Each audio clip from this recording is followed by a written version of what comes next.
is heeding the call, turning over surveillance video, anything that might help. They said that ours was actually one of the best, clearest. They could see clear across to the other side of the road. So they were kind of hopeful when they did get that footage. With new details, authorities re-interviewing residents, bringing back memories. Do they have those reports of a scream that was heard? They're aware of people talking about that happening. And hey guys, so we are getting so much new information all the time. It feels like the case is gathering momentum, doesn't it? The reason I've chosen the background image behind me, or background image, is because of this sense. Can you actually see the water tower there as well? Because of this sense of seeing the woods for the trees. A lot has changed since the crime happened. A lot of snow has fallen. The house looks different. The community looks different. The suburbs look different. The town of Moscow looks different. And that's the part that's so difficult with true crime, is everything is evolving, but the crime itself actually stays the same. Everything seems to be changing as time goes by, but what was present at the time of the crime was reality, and that reality seems to shift. However, that reality was reality. And so the challenge for investigators, law enforcement, prosecutors, everyone pursuing justice in this case, the challenge is to see the woods for the trees, or to not see the woods for the trees, right? To not fall into that trap. You want to see the larger picture.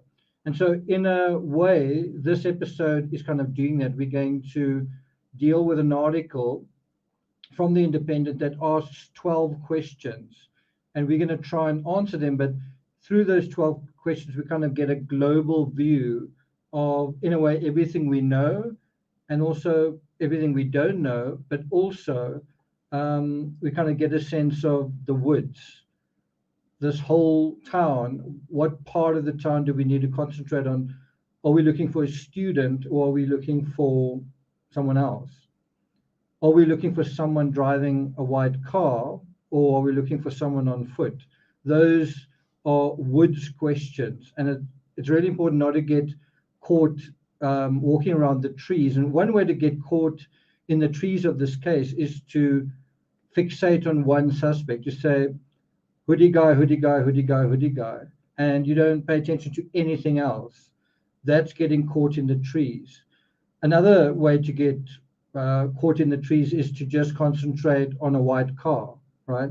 You really want to do that thing where, you know, that story about the kid who goes to the into a castle, and the king gives him like a really precious fluid in a teaspoon, and he says, okay, walk around the palace and then come back and tell me what you see. And then the little boy comes back and he says, well, I was too scared to spill any of this precious liquid, so I didn't really see anything. Well, that's the challenge. You need to hold on to this essence that you've got while being able to see peripherally, and maybe having a little bit of lateral thinking. That's the trick, is having attention to detail, but not getting fixated and your focus narrowing. So having a global sort of landscape view, while also being able to pay attention to details, right? That's the challenge here. Let's just see who is here. Yeah, tunnel vision gets us nowhere. Good to see you, Mel Stiller, the Songbird, Susan E. Gittins, all the usual suspects, Deborah, Atlas, Aurora, Sharon Drury. Welcome to all the new subscribers, new members, and obviously, do I have my mods here? Sharon Drury, good to see you.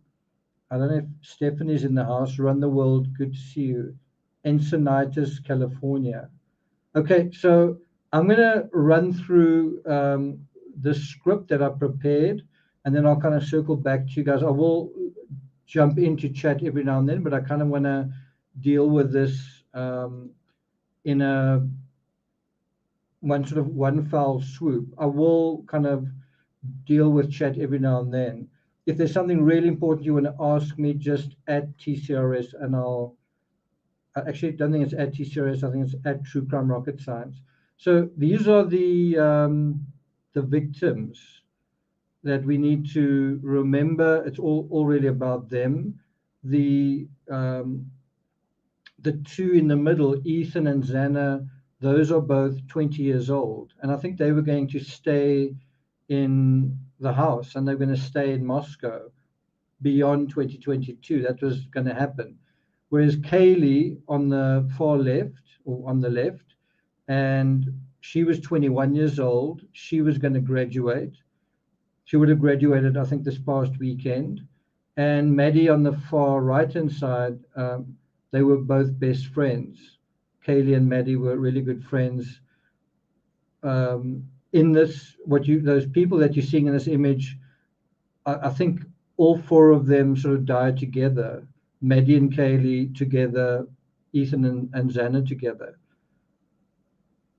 It's both terrible, and I suppose it's, as opposed to dying alone. Hey Jude, good to see you. SM Kovalinsky, is Terry here? There you are. Hi Terry, good to see you. Margie, good to see you as well. SW Firefly. Okay, so now we're going to deal with this article, 12 questions that could hold the key to solving the Idaho murders. I'll put a link in chat, although I think you need to be subscribed. I think it's behind a paywall.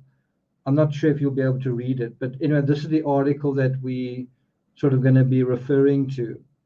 So we're going to go through 12 questions, 12 areas, and that's going to give us, I think, a really good idea.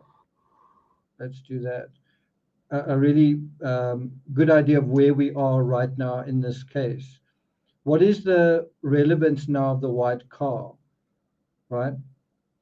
Oh, and I think on that topic, this is the white car that was recently seen by the Food Mart clerk, right? Not clerk, clerk.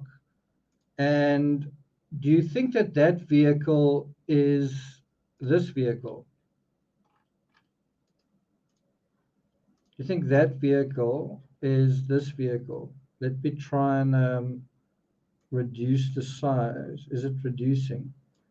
Do you think that vehicle that you're seeing over there is this vehicle? It's not doing what I needed to do. Maybe if I do it like this.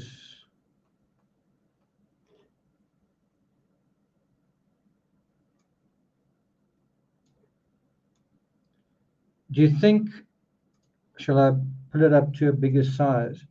Do you think that vehicle there is this vehicle here? Similar to this vehicle here? So there's a great comment from SW Firefly. Can you see this window here is different? That is kind of at a sharper angle. That is kind of at a much steeper angle. That's almost vertical. So in sum, a lot of the rest of the vehicle seems to be broadly similar. I suppose another possible difference is that the windows aren't tinted, and also this driver's side mirror is white. I don't know if that one is white. Looks like it could be dark. I don't know if that's an aerial sticking out, but anyway, the answer is they're not the same. This is a Nissan Altima. And some people have been saying that that car is actually a Nissan Altima. Well, not based on that part of the window. So that's where you need to pay attention to the trees, right? That's a tree issue. That is a vertical line. That is definitely a horizontal line. You might say, no, I don't think that's true. Well, let's look at the line in a Hyundai. That's this vehicle. Can you see that line over there is similar to that line over there? Can you see that? Also, I don't know if it's just the kind of vehicle we're dealing with, but these windows seem to be more tinted than those do. Maybe it's just the lighting. but that is the kind of thing where you've also got to be able to pay attention to detail. That little thing there is a lot more similar than that vertical thing there, right? Does that make sense? You guys agree with that? So if you were thinking, well, that could be any white car, no, it does actually look like it's a match for a Hyundai Elantra, right? Okay. So I think I'll keep this up for now while I sort of bring up a couple of other things. So we're going to now deal with the Independent's 12 key questions, but we're going to try and see if we've got any answers to them. We're going to see if we've got any answers. We're going to see if Ali have any answers. And we're going to also just update ourselves on what we know. Some of what I'm saying you may have heard. Some of what I'm saying you may have never heard before. I learned a couple of things while preparing for this episode, so maybe you will as well. So the first point that I bring up is the nature of the murders. It's actually the fact that these were targeted. Now, we all know what happened. They first said they were targeted. I don't know if you know this. They first said they were targeted. Then they said they weren't. Then they said that they were again, right? That's quite a lot of backtracking. They didn't just change their minds once. On that issue, they changed their minds twice.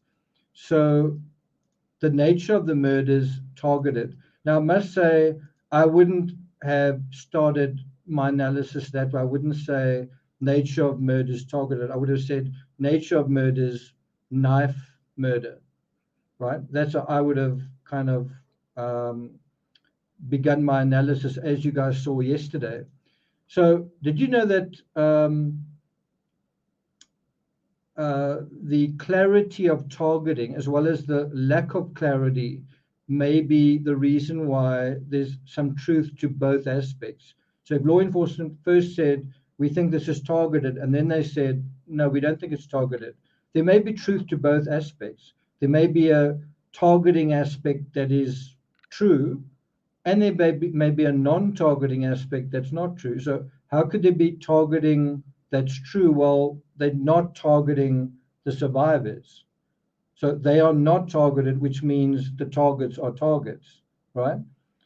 But how can you also have a situation where there's not targeting? What I mean by that is it's indiscriminate.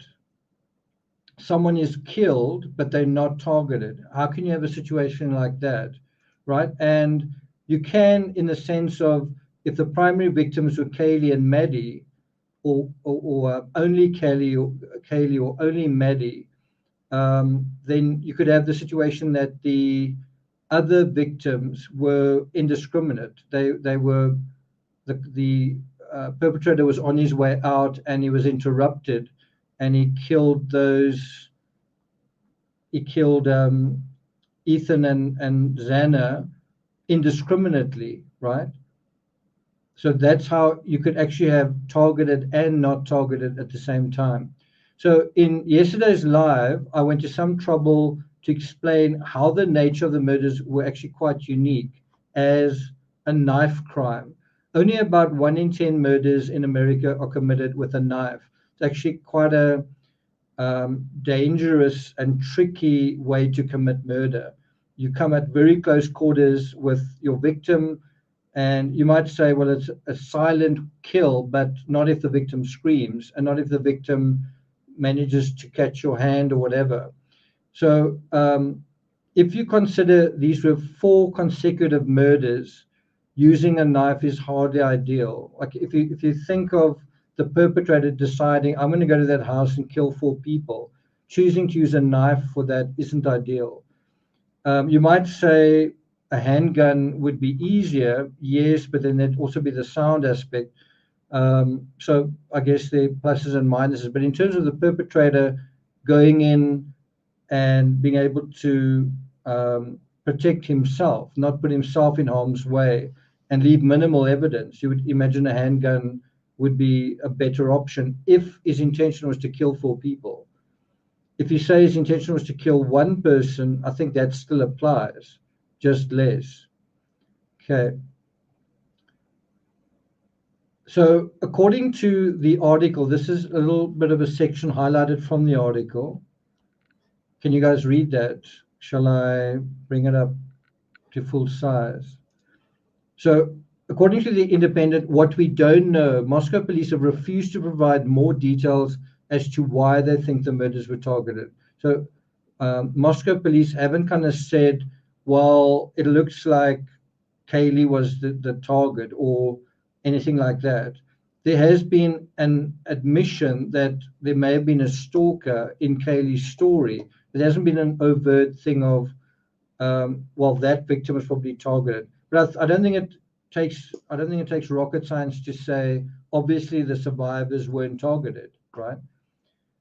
It also goes on to say, officials are staying silent around whether all of the 4 victims were intended targets or whether the killer targeted one victim with the rest simply in the wrong place at the wrong time. So we are actually all thinking the same thing.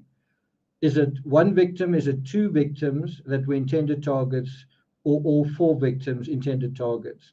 And it could be any of those. It could be 1, 2, 3, or 4. I think it's more likely to be 1 or 2, personally. Then Captain Roger Lanier said, you're going to have to trust on that at this point, because we are not going to release why we think that. And he said that November 23rd, in terms of why the killings were targeted. He said, we're not going to say why, and they kind of, I guess, haven't until now. So are the cops right in their speculation in this area? Did one or more of the housemates provoke someone? Think about this.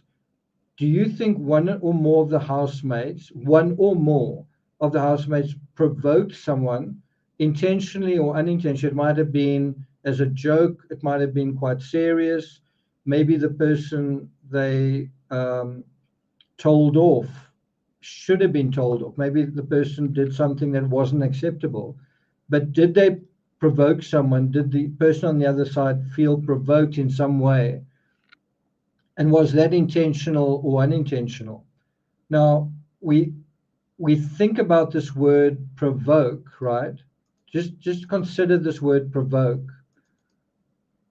And think about that word in the context of the Delphi case, right? And I know this is going to sound weird and it's going to actually sound inappropriate, but it's from the criminal psychology of the perpetrator. How was, let's say, Richard Allen potentially provoked? It's not the right word, but you know what I'm talking about. How was Richard Allen provoked into committing this crime? I mean, that makes it sound like he was teased or lured or invited, and obviously he wasn't. But if you use that word, which, as I say, is the wrong word, how is he provoked? What you're really talking about there is, how is there some kind of interaction that caused someone to develop certain feelings, whether it's feelings of anger or feelings of whatever, but obviously inappropriate feelings.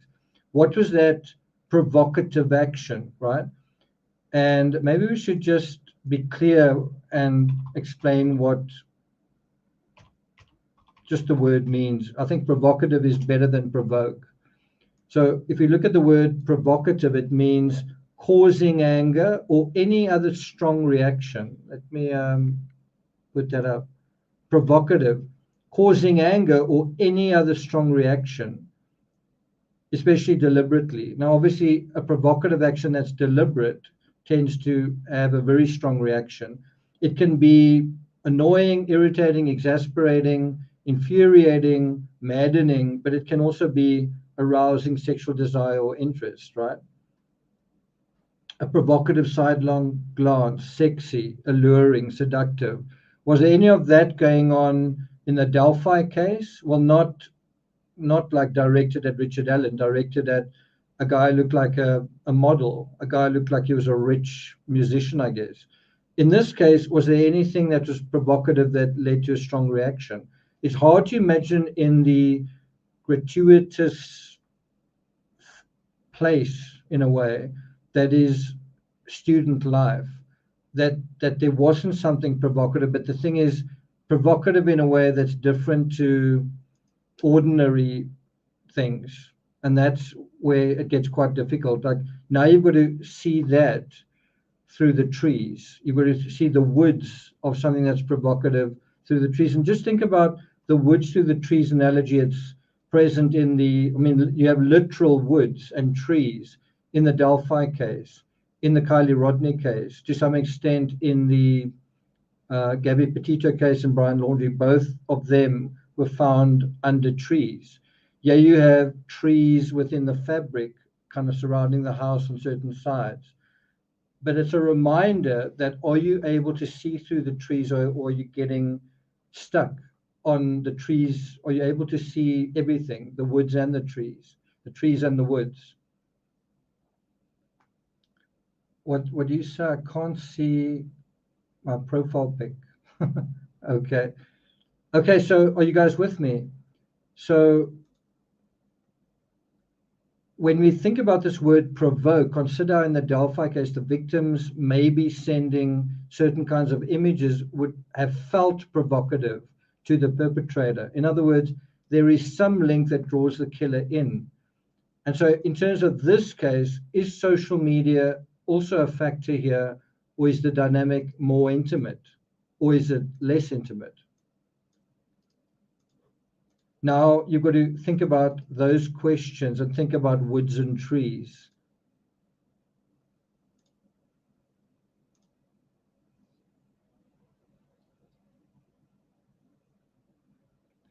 Okay. Amber Ann says, you just said Richards was guilty. Okay. Seems like you want me to be sued. Didn't actually say that.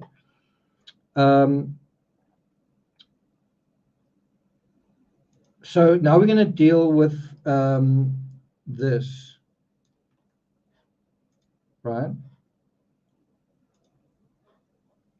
That's the KBar knife. And in some versions of this knife, you see it as a sort of a serrated edge. So I don't know if it looks quite like that, but it's basically like that. It's a solid blade. It's not like a foldable blade. It's a solid blade. It's quite a sturdy knife. And you would imagine that it would be quite easy to maintain a grip on that, but you can also imagine if that is wet, that it could actually slip incredibly easily. But anyway, we're going to talk about that next. The knife. The KBar knife. Now consider how long it took to find out what the murder weapon was in the Delphi case, right? In a weird way, it's taken almost 6 years for that to be not confirmed, but to be somewhat established. Years. In this case, it was clear what the murder weapon was in days, if not hours or minutes. The KBar knife is also very idiosyncratic compared to the knives I showed you guys yesterday. It's not a generic kitchen knife that we're talking about here. It's not a generic, it's not something that everybody has. It's also not a sort of, I don't want to say metasexual, but it's not something that you would imagine every woman would have, unless I'm wrong. Are there any women in chat that have this knife? Brooke Carroll says, I don't think social media is really a factor here. Brooke, lately social media is a factor in every crime. Lately, it's part of the fabric of every single crime. And I think a way to ask yourself this question is, how much is social media affecting your life?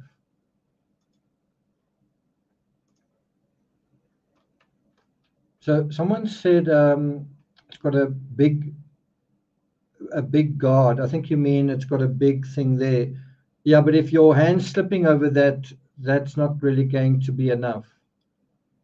If you're using really forceful movements, that's not going to be enough. Okay.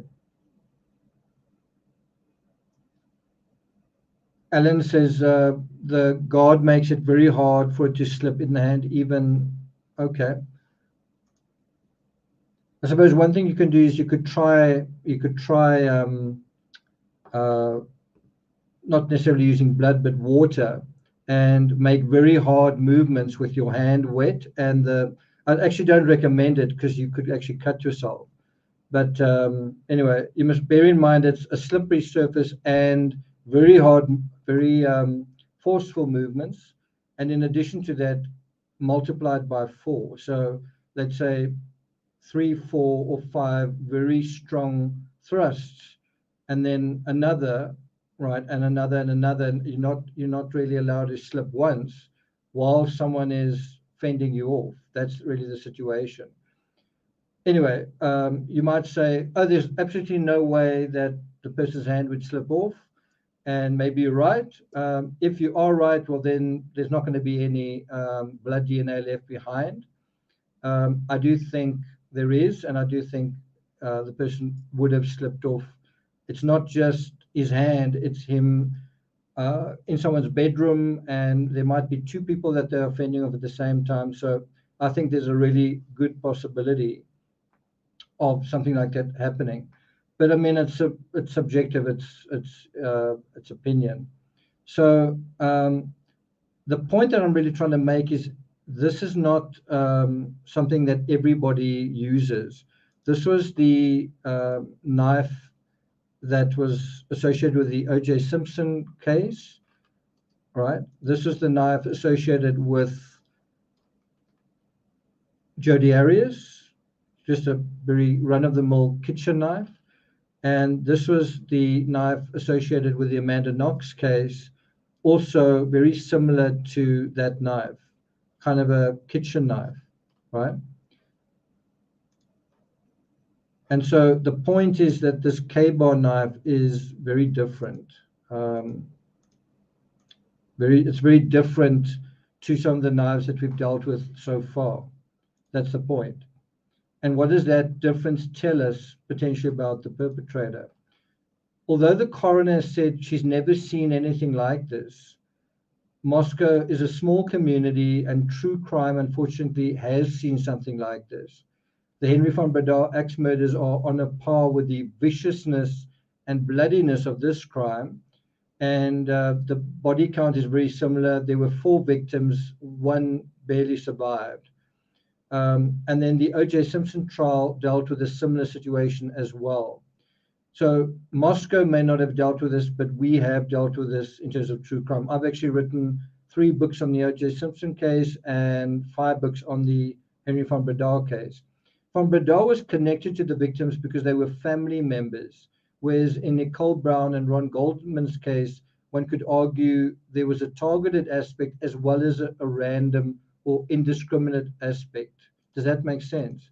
So can you see how when you use intertextuality, it really helps you to see the woods and trees kind of moving in the right way, to the right proportions. So going back to this article from The Independent, dealing with the 12 questions, what we know, the county coroner, Kathy Maybert, revealed that each victim was stabbed multiple times with a large knife.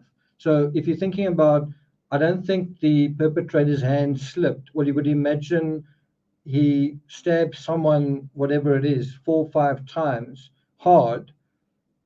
With them, they're alive, so there's some fighting back and writhing and that sort of thing. It's not like you it's, I know it's a bit of a crude analogy. It's not like you're cutting a piece of meat on a board. It's something that's alive, that's moving, that moves when she feels pain.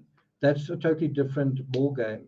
So imagine that scenario, 4 or 5 of these serious thrusts, and then another 4 or 5 with a different person, and again. Is your hand not going to slip one of those almost 20 times, right? So anyway, they say, describe the wounds as pretty extensive. I don't know what that means. Does it mean like, are there 10 stab wounds or 3? It doesn't really tell you. And revealing that they bled out inside their student home. She says, I've been a coroner for 16 years. We have had multiple victim murders in the past, but nothing like this. That's not surprising. But as I say, true crime has dealt with this sort of thing, right? We have dealt with this sort of thing. Well, some of us in true crime, I guess. So the independent acknowledges that the murder weapon hasn't been found. I don't think that's a serious problem. I don't think it's a serious problem to say either that it hasn't been found or maybe that it'll never be found. Firstly, because we know what the murder weapon is. It's so idiosyncratic that we can say with quite a lot of certainty what it is without even having it, right? I think if it was a smaller bladed knife, then it would be hard to say exactly what kind of knife it is. But because it's idiosyncratic, you don't really even need the knife to say this is the kind of knife.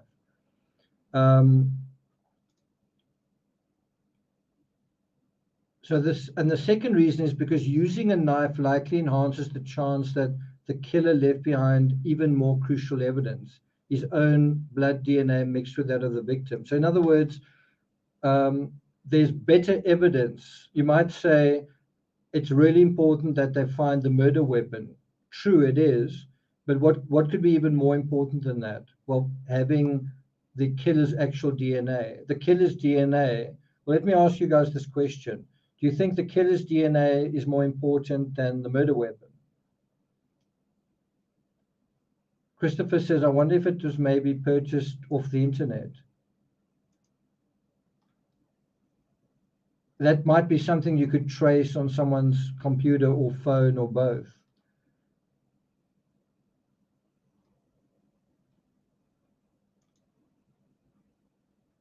So there are a couple of yeses and nos. Yeah, so the question is, what do you think is more important if you had to choose, having the murder weapon or having the killer's DNA?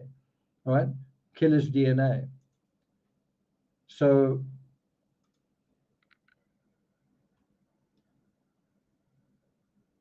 in terms of that aspect, in other words, it's not just his DNA, it's his own blood DNA mixed with that of the victims. Mixed blood DNA was a factor in the Van Breda case, the Jodi Arias case, and it's difficult to say whether it was a factor in the O.J. Simpson trial.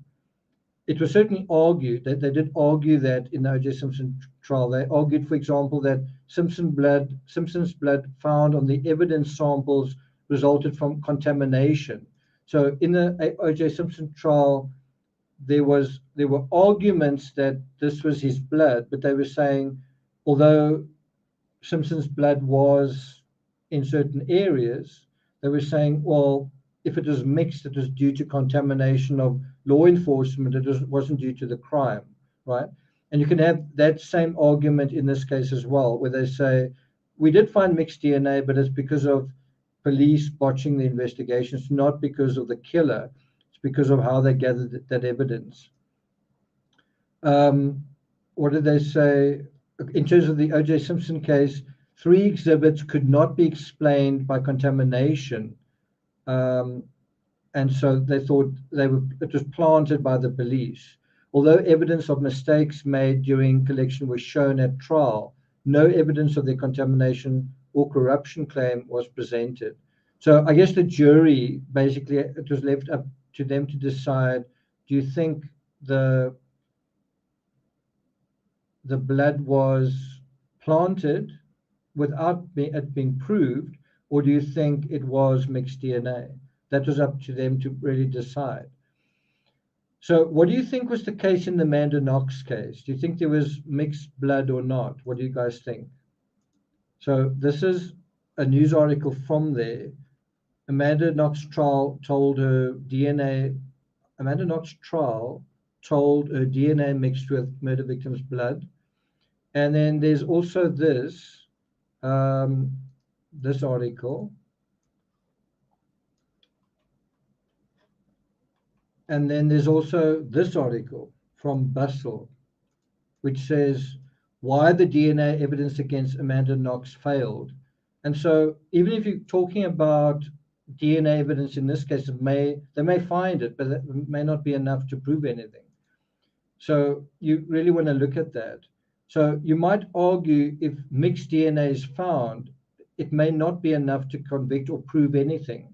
And in the Knox case, it wasn't, in terms of some of the perpetrators or some of the alleged suspects, kind of thing. That brings us to the third point, messy crime scene.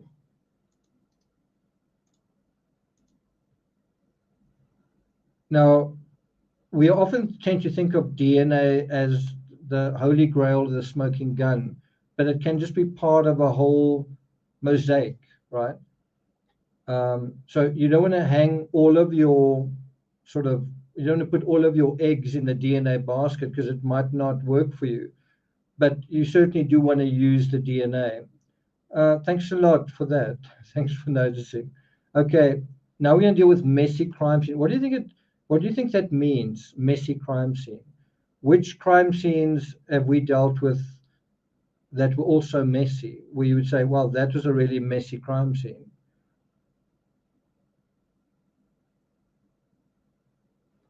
Can you think of other crime scenes that were really messy? Well, let me put it another way. Which crime scenes have we dealt with that weren't messy? Well, a good example is the Chris Watts case. Nothing seemed a mess except what was in the trash can and the bed, right? I think a very messy crime scene that we didn't see, but we heard about, was in the Patrick Frazee case. That was also a very messy crime scene. But what does that mean in this case? What's a messy crime scene? So this description to me is in itself messy. I don't quite know what it means. Was it messy as in bloody? Was there a lot of stuff lying around? Was there a lot of stuff lying around that was bloody, or both? One can imagine, even if there was just a wrestling match with 4 people without a knife, that it would leave bedrooms and perhaps bathrooms in disarray. If 4 people in turn were all wrestled, like a mortal wrestling match, you could imagine that there would be disarray as well. Things knocked over, chairs knocked over, things on the ground, books and lights and all sorts of things lying on the ground, right? Clothing perhaps torn, things broken, pot plants sort of spilling over and whatnot. We have seen some evidence of the messiness inside 1122 King Road in paparazzi images, such as this one.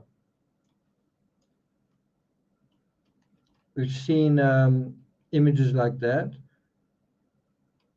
And what I think is quite worthwhile with this image is it shows how there could be it's not really ambient lighting, there could be lighting inside the house. If you were wondering, how could the perpetrator navigate through this house at almost 4 o'clock in the morning in the pitch dark? Well, with these kinds of lights burning night and day, as they are now. You've got that on the wall, and you've also got these, I don't know if you can make that out. You can just make out this sort of a Christmas light or some kind of light sort of kind of there, not under the table. Can you see that? So these light, you can see there's a light there. Shall I do that?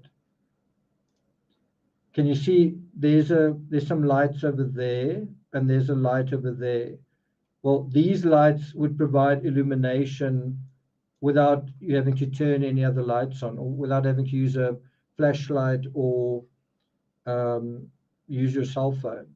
And didn't the killer know that as well? Didn't the killer know that he didn't need to turn any lights on, that he was going to be able to navigate using the natural lighting of the home? Didn't he know that?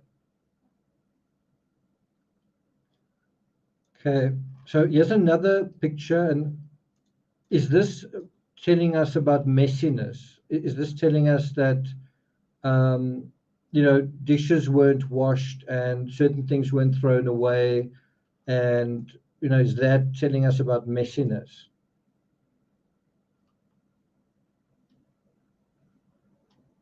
Now, there's a creator who said that he thought, so let's just have a look a little bit closer at this. So there you can see kind of evidence tape. I don't know if that's to make sure that the window stays closed or if there's something on this window. I'm not quite sure what it is. I don't know if that's to keep it sealed. Somehow I think that is what it's for. You can see some of these dishes aren't washed. And right, some of the dishes aren't washed, something's not thrown away. So is that how it's messy, or is it something else? So there's another creator who said that that is blood. He said that sort of definitively that is blood coming down the door. What do you guys think about that? The coroner saying there was quite a bit of blood is hardly surprising, but this was. That certainly was quite surprising. The communication surrounding this case has also at times felt messy and sloppy. Do you guys agree with that? The communication has sometimes felt pretty confusing, I guess is the word. And I think I'm going to close some of these links just so that I don't get into trouble with too many links open, because I've got quite a few more to open. So I want to show you guys this excerpt from the article. So we're going back to the article. It's really from this article, 12 questions. And I just want to deal with this at a vigil on 30 November. Gonsalves's father revealed that his daughter and Mogan were in the same bed when they were killed. And I think we're assuming that Ethan and Xana were as well. Gonsalves's parents had previously said that they'd been told that the investigation is moving slowly because the killer left behind a mess of evidence. Steve and Christy Gonsalves said they've heard from police that the crime scene is sprawling and chaotic. So there are some additional words: sprawling and chaotic, mess. They're telling us that there's so much evidence that it's going to take a lot of time to process it all. This wasn't like a pinpoint crime.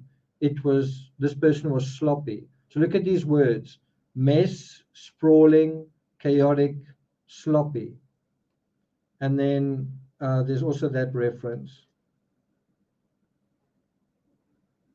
So we've seen some experts on the mainstream media, or in the mainstream media, kind of saying this was a cold-hearted killer. Like, you kind of get the idea that he was this this merciless assassin, and that he went in the house and knew what he was going to do, and he effectively committed his crime. He went in and committed the crime and kind of got out. Welcome, Jessica. Welcome. Thanks for becoming a member. Right? And yet what this indicates is that that's just not the case. It leaves behind a mess. It was sloppy.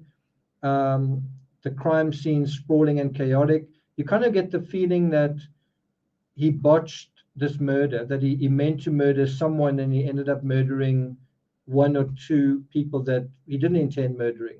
I mean, that is all part of sloppiness and messiness and chaotic as well. I also think that there was probably a lot of, what do you call it, impromptu wiping up and cleaning up and things like that. I think the killer was sort of trying to clean up on his way out, if that makes sense, like in a rush, trying to clean off his shoes and wipe his hands or whatever it was, right? Maybe knock things over in his rush to get out. Maybe when someone screamed, he thought, I need to get the hell out of here. And he bolted, and that left all sorts of other things broken. Who knows? Okay. So to reiterate, this messiness or sloppiness of the crime scene could be due to the house already being messy, or also being messy, but it could also indicate a killer who wasn't the sort of cold-blooded precision assassin he's been portrayed to be. This could be a targeted attack of one individual, right? Let me say this slowly. This could be a targeted attack of one individual that went badly wrong and may have been undermined by high emotions or someone acting under the influence or ordinary meat and potatoes sleep deprivation. In other words, the killer was probably not at his best. If you think of what he did as it's a really horrible analogy, but if you think of what he did as a physical, not exercise, almost a physical event, he didn't do it very well by any standard, right? The other thing to consider is, did he know that Kaylee would be there? So if he was targeting Madison, did he know Kaylee would be there? If he was targeting Kaylee, did he expect her to be in her own bed because she had been previously? In other words, was he surprised by something that he didn't expect? So in other words, someone familiar with the house, familiar with someone who'd been inside the house, someone who's familiar, but he wasn't that familiar that when he got into the house, everything was familiar. Something may have been surprising, and that something may have been Kaylee and Maddie in the same bed. Does that make sense? Paula says, yes, he was surprised. I think that is likely, that he was surprised. And I do think if you can start to narrow your focus, so in other words, the fact that you're looking at a killer of 4 people makes it much harder to say what the motive was than if you're looking at the killer of 2 people or 1 person, right? Unless it's a family situation. But in this case, imagine if you could say that the targeted person was this person, well then establishing motive and those dynamics is going to be a lot easier. That's what's making this case a lot more complicated. Is I think you've got to try and exclude others as potential targets. And it's not just 3 others, it's potentially 5 others.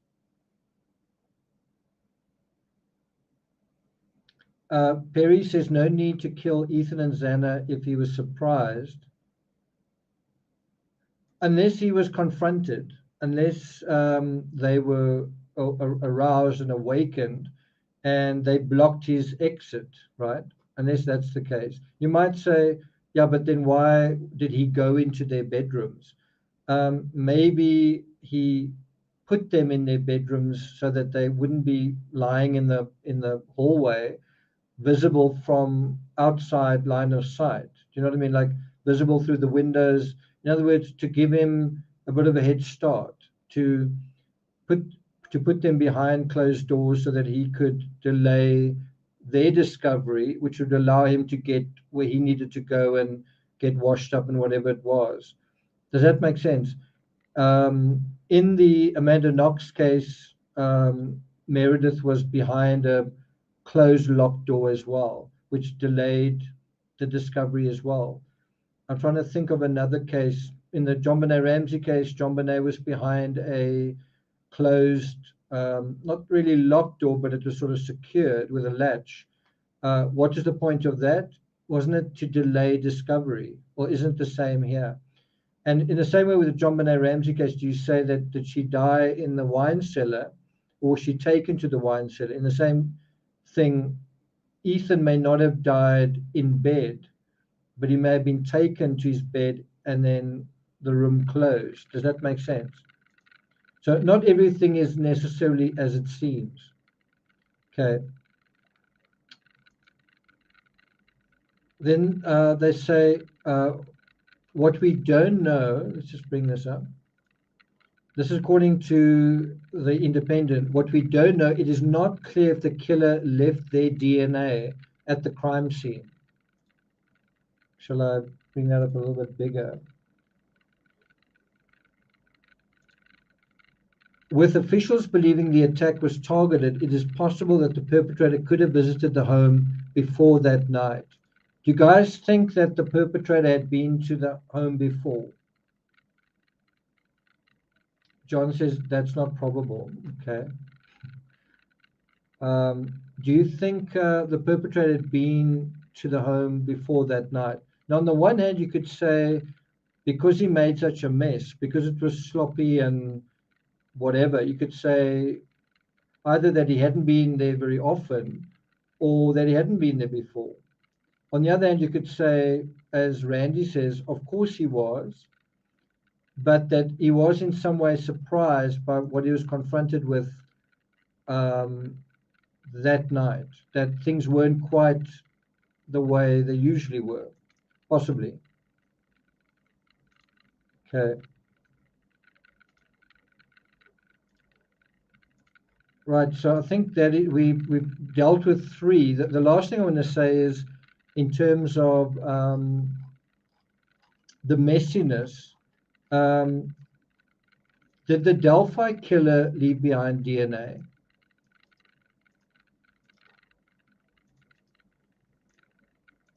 What do you guys think? Did the Delphi killer leave behind DNA? So bear in mind the Delphi incident is also someone using a knife, right? Getting blood on themselves. Do you think that Delphi killer injured himself? Do you think the Delphi killer was sloppy? But anyway, the point is, did the Delphi killer leave behind his DNA? Yeah, we don't know. The question is, do you think he did? Do you think it's likely or do you think it's not likely? And you might say, well, this is speculation. It's not. It is applying what we think we know about one case to what we think we know about another. That's going to take us in one direction or another, right? So in terms of the Delphi case, it's also a knife attack and also so let me ask another question. Do you think the Delphi killer physically touched one or both of his victims? We ask it like that. Let me say that again. Do you think the Delphi killer physically touched his victims? What do you guys think? Right. So he got cat hairs, I think, on the cat hairs on the victims. Do you think he got their DNA on him and his DNA on them? What do you guys think? So same thing. In this case, do you think the perpetrator touched? So he's got a knife in his hand, but do you think at any point a part of his body touched any of the victims besides the knife? You think a part of his body, his elbow, his ear, his chin, his arm, his other hand, his free hand, do you think at any point he touched any of the victims? Right? Just a simple question. And so as soon as you say, well, it's a knife attack and they fought back, I mean, if you fight back, how do you think you fight back? You're literally touching one another, you're fending one another off. There's one arm that's got a blade, sorry, one fist or one hand that's got a blade in it, but you've got a free hand and the other person's also got two free hands. So what do you think is going to happen? Anyway, the bottom line is, if you touch your victim, it's very likely that you're going to leave DNA behind, especially because it's not going to be light, soft touching. It's going to be scratches, possibly, and other things, right? Okay. So can you see, you can ask some simple questions and answer them in a simple way as well. You might say that's speculation, but it's actually just thinking logically. I'm going to take these earbuds out. By the way, the reason I don't use the earbuds that are just like that is I've heard that you can get cancer from that. You can get cancer from it sending signals right through your brain.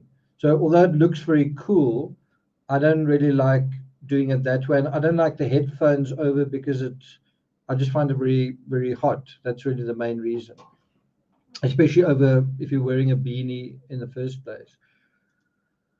So in all of the other intertextual cases, did the killer leave behind DNA, right? Henry van Breda, in the O.J. Simpson trial, in the Amanda Knox case, did it seem like the killer left behind DNA? Well, it's easy to do. The not so easy task would be to not contaminate samples and collect them according to proper protocols. That's the tricky part here. So in other words, the DNA in a way is quite easy, fairly easy. The tricky part is collecting it in a way that is going to make it usable. So think about this, contamination. Is contamination going to be a factor in this case? So we've already kind of assumed that DNA is a given, right? Well, what about contamination? Is contamination a given? The 4 victims, 2 survivors, lots of friends who came over, and an unknown perpetrator. Do you think there's going to be contamination? In the Ramsey, Simpson, and Knox cases, all played an important role in arguing against particular items of evidence. I'm saying contamination was an argument in all of those cases. So that brings us to the 4th point: who is the killer? Who is the killer in this case? That's really the bottom line, right? So according to the Independent, right, going back to this article, what we know, each individual so far linked to the murder investigation has now been ruled out as a potential suspect. I don't know if I would be that explicit about it. They haven't mentioned names, and in a way they've also been very general. They've said that they haven't like said someone's name and said that person's cleared. Is that a sign that they're not cleared, or is that a sign of protecting someone's right to privacy, or both? Anyway, let's accept for the moment that this is true, that each individual that has so far been linked to the investigation has been ruled out as a potential suspect, right? Then it says Moscow police have said that the 2 surviving housemates, so these are some of those who've been cleared. Let's take myself out. And other friends who were in the home are not considered suspects. A man who was caught on camera with Madison and Kaylee at a food truck, and also the private party who gave the pair a ride home, have also been ruled out, right? If that's true, if the housemates aren't suspects and are not the killer, their friends aren't, hoodie guy's not, and the person who gave them a drive home, if all that's true and those aren't suspects, is this the killer? Another way of asking this question is any of those, or let's put it this way, are any of those people drivers of this vehicle? I guess that's another way of putting it. If the answer is no, which you'd imagine it is, then is this the killer? So we go back to the article. It says, in a twist on 6 November, I think that should be 6 December, not November, but anyway. On 6 December, Moscow PD Chief James Fry told Fox News that cleared suspects could be re-interviewed, right? So that is now creating a little bit of uncertainty. Is that normal? You're re-interviewing someone you've cleared, or is that maybe you were too hasty? Because we've heard quite a few people either in law enforcement or experts saying you never clear someone right in the beginning. On the one hand, I agree with it, because I think you want to give some of these students a break, that they don't deserve to be hounded. They don't deserve to be the targets of witch hunts. On the other hand, how can you be absolutely certain where somebody was based on them saying where they were, right? Anyway, so it goes on to say, what we don't know. 2 weeks on from the murders, the killer or killers remain at large, with police admitting they still don't have any suspects. So that's something where I think you've got to take that with a pinch of salt. The police admit they don't have any suspects. Yeah, but they don't have any official suspects. They don't have anyone that they can name. But if there is someone on their radar that they're not willing to say, well, is it any of the people we've been talking about? It seems like it's not the case, but it's hard to say. It seems like it's not the case. Then they say officials are exploring the possibility that there's more than one perpetrator, but have given no further update on whether the investigation is leading them to or from that theory. So what do you guys think? Do you think there could be more than one perpetrator here? Do you think we're dealing with multiple perpetrators?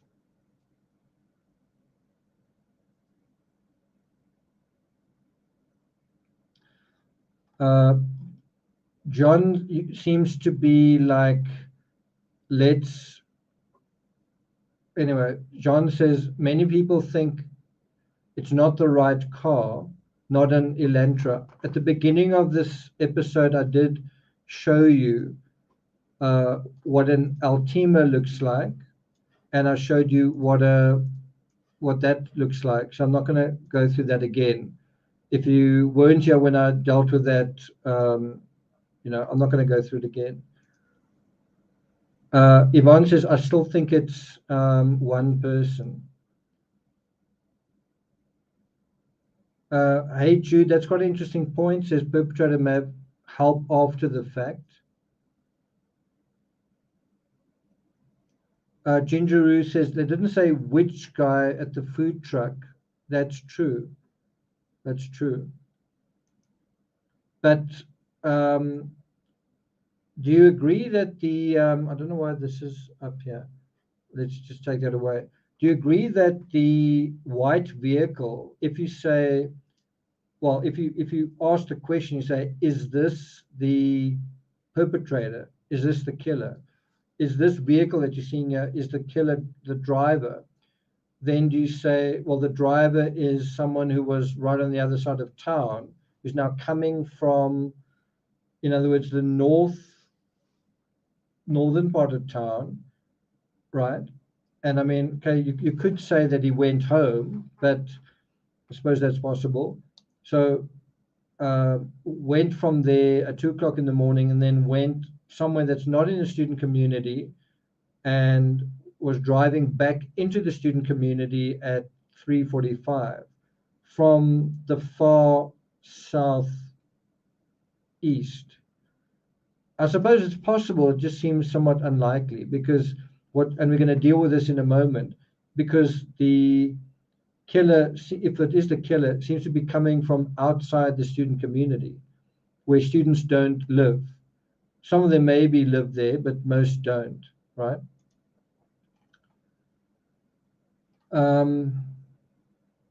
Okay, so we've just been introduced to a new theory or a new source in the Delphi case suggesting not one or two, but three perpetrators. So that may be true. There may be three perpetrators, but isn't the actual murderer in that case one person? In this case, it's hard to imagine a gang of four stomping through the crime scene simultaneously. That little video clip where we saw four figures running by, that was a little bit of a glimpse at, oh, maybe it could be that. I just think it's still very unlikely. But given the fact that this is a student community with a tribal spirit, right? The whole vandals thing. Let me just put this image in chat. Not in chat, on let's just do it like that, right? The whole vandals thing, you do have like a bit of a tribal spirit in this setting, right? So the crime also occurred on the same night as a football game. So perhaps there was more than one perpetrator. Maybe there's a driver. Maybe it was someone from out of town, a driver and his friend. Maybe it was relatives, who knows? If so, then the targeting is also more of a kind of collective target. So you guys see that if you are dealing with more than one perpetrator, then the targeting is likely also collective. It's not one specific person, it's probably at least more than one person, right? Ted Oliver says maybe a team or a gang with a driver.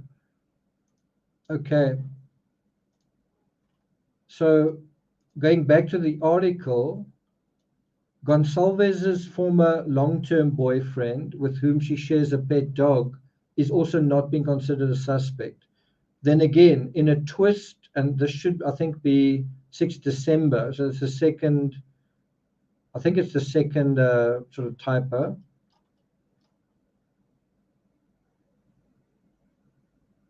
Second time that there's a, I know it's the same one. It's the same typo that I mentioned earlier. Moscow PD Chief James Fry told Fox News that cleared suspects could be re-interviewed.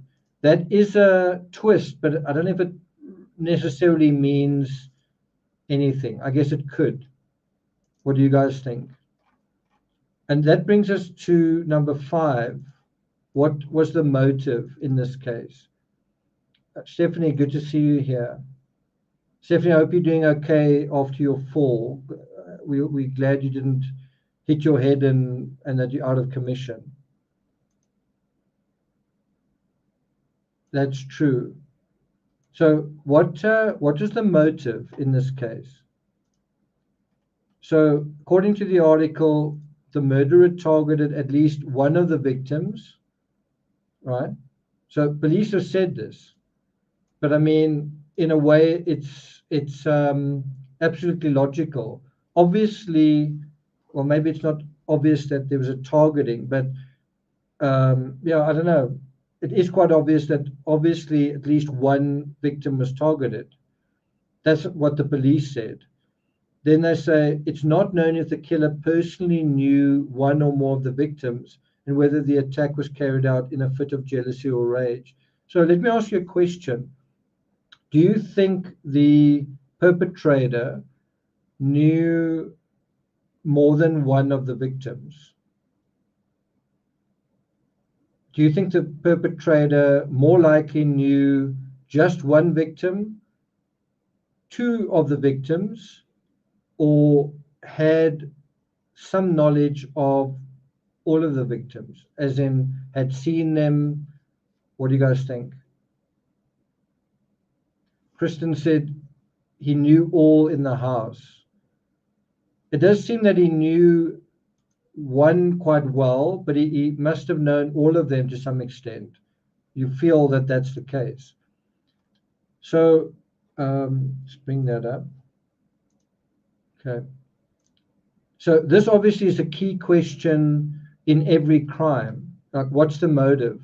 Oh, by the way, the autopsies revealed that the bodies did not show signs of SA, right? Did you guys know that? That the autopsies have absolutely ruled out that element in it. So that's one way you can separate the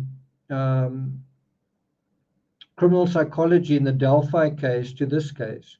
In the Delphi case, the primary motive was actually SA, and you could even say sexual violence. In this case, that wasn't present at all, although sex likely was an aspect to it.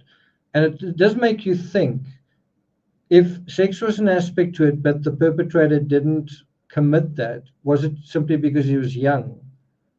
And it's almost like an acknowledgement that, well, that's an area of my life that's not happening. And if you compare that to the Delphi case, is it the tables have turned? Well, it is SA because this person's so much older and they are so, I don't know, stewing in some kind of frustration or some kind of sickness in terms of what they what they believe in or what they interested in, right? So anyway, the bottom line is the autopsy did not show signs of SA. So this obviously is a key question in every crime, motive. On this channel, we speculated that there could be a toxic combination of emasculation and entitlement. Although that is a motive, it's kind of a general motive. It's not really saying that Fred did this and it made Jane feel like that, and because of that, Fred did this. In other words, it's a general statement. Specifically, we want to know what were the dynamics. That's a good point from John. If everyone is found in bedrooms, and I think they were, and we have reason to believe, yeah, then he targeted at least one person. I don't think that's true. I think you can make that inference right in the beginning, and it seems to be true.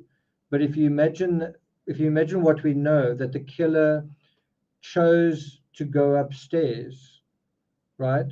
I imagine that he didn't target Ethan and Xana, so he chose to go upstairs, which means he wasn't targeting them, which kind of means that when he, on his way down, he didn't mean to confront them. That's just the way I see it. If he was targeting Ethan, well, I suppose let's take your point. If he was targeting one person in each bedroom, then you would imagine he would target Ethan first, right? I don't know. I just think that he went upstairs first, and on his way down, he was confronted, and that person stood in his way getting out. And that's why it happened the way it did. That's just my opinion. I could definitely be wrong. So there's another possibility as well. The killer may have had a sense of a perceived or actual threat from one or several of the victims. What do you think that means? We're talking now about motive.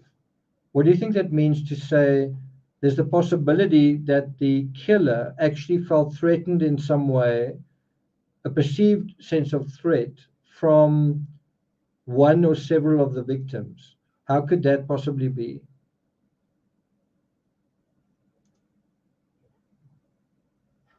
Let's see what you guys say.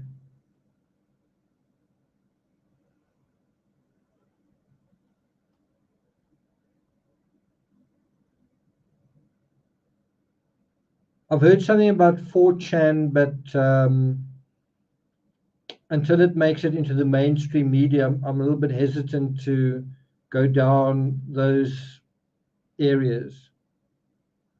Terry says, please be respectful in chat. Okay.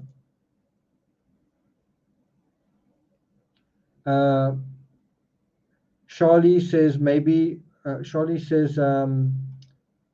Ethan surprised him. I'm talking about before the murders happened, before maybe even November. Was there a situation where someone felt threatened by someone else? Now think about ways that you can feel threatened. You can be threatened without anyone saying anything. So you can feel threatened by someone's success.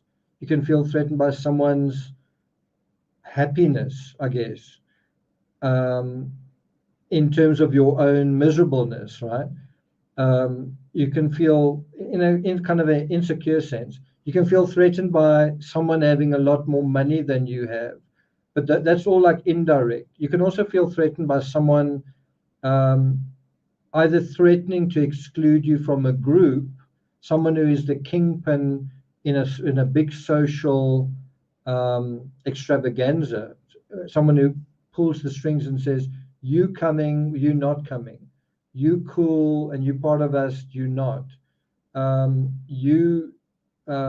We don't want you with us, and you did that, and if you insist, we're going to report you to whatever, and if we do, you could get thrown out of fraternity or sorority or whatever.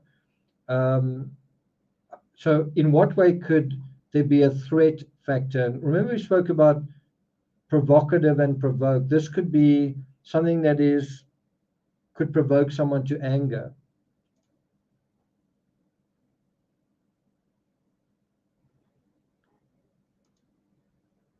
So a threat to do what? We don't know, but threats can be reciprocated. And one way to eliminate a threat is to eliminate a threat. Doesn't this crime feel like someone is trying to eliminate a threat? It's not just, I mean, on the one hand, I suppose you could say it's committing murder, it's rage, but could it not also be eliminating a threat? And to some extent, this crime is motivated by fear. Yeah, well, there you go, Miss Australia. Great minds think alike. It's just hard to imagine 3 slight, small female victims actually presenting any kind of threat, unless the threat was a social one. And in that area, the residents of 1122 King Road were clearly princes and princesses of the student community. They were really the sort of social guards of that neighborhood. And likely, you agree, they likely wielded some social power. Our killer likely does not.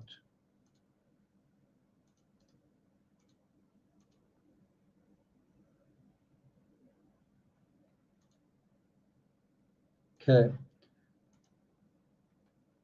That brings us to, so in terms of social power, just think about this.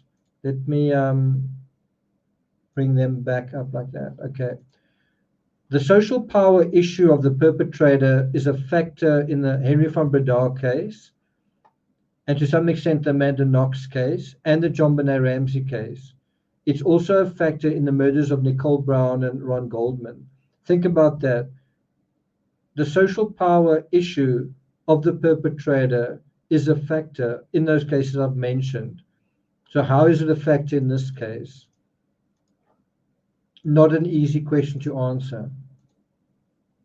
It's quite easy to talk about your own social power. It's actually very difficult to do that with regard to somebody else's. Maybe this card tells us something about the social power of the killer.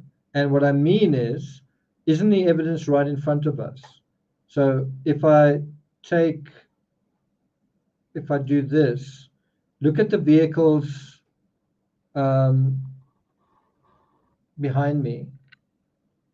How would you say a Hyundai, a 2013 Hyundai Elantra, how does it fit with the vehicles behind me? Does it compare to those vehicles? Is it on the same sort of level as those vehicles? Is it as new, as expensive, as cool? What do you guys think? Just in terms of the vehicle. It's an interesting question. Do you guys agree with that? Okay, so now we're going to deal with the number 6, the 911 caller.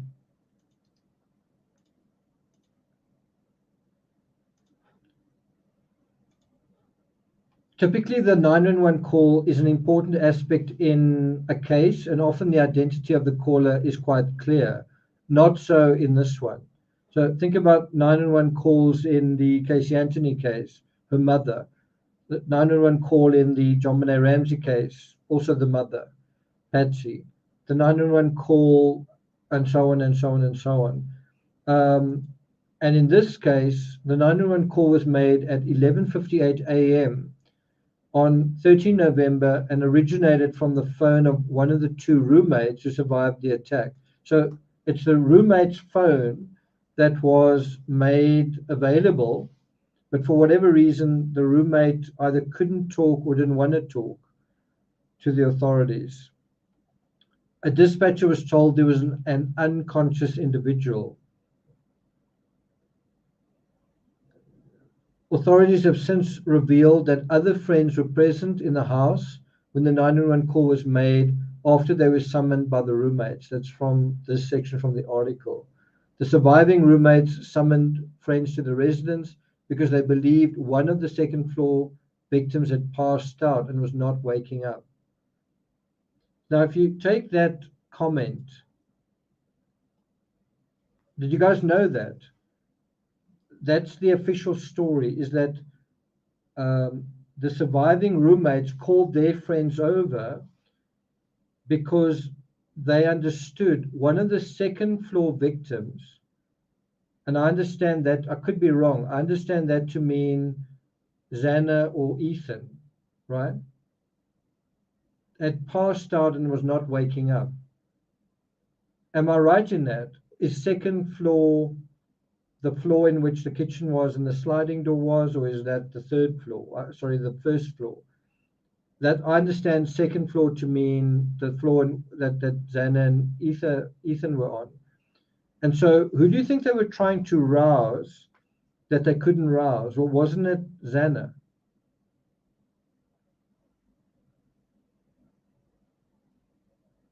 Who do you think the surviving roommates were trying to rouse? Was it, I don't think it was Ethan. Don't you guys think it was Xana? Yeah, I agree with that. Second floor kitchen, yeah, second is. So do you guys agree that they were trying to, it's almost like they had gotten up and they were maybe in the kitchen, which is on that floor, and they wanted to see, Xana, can I make you coffee? Xana, I'm making lunch, do you want something? Right, because she's right there, or she should be right there. And maybe she didn't normally have the door either locked or closed or whatever it was, but then they couldn't open the door, and then they didn't know what to do. But something must have given them a reason to call police. Maybe there were some blood traces somewhere. Maybe it looked like something was broken somewhere. Also, did they not know that the front door was open?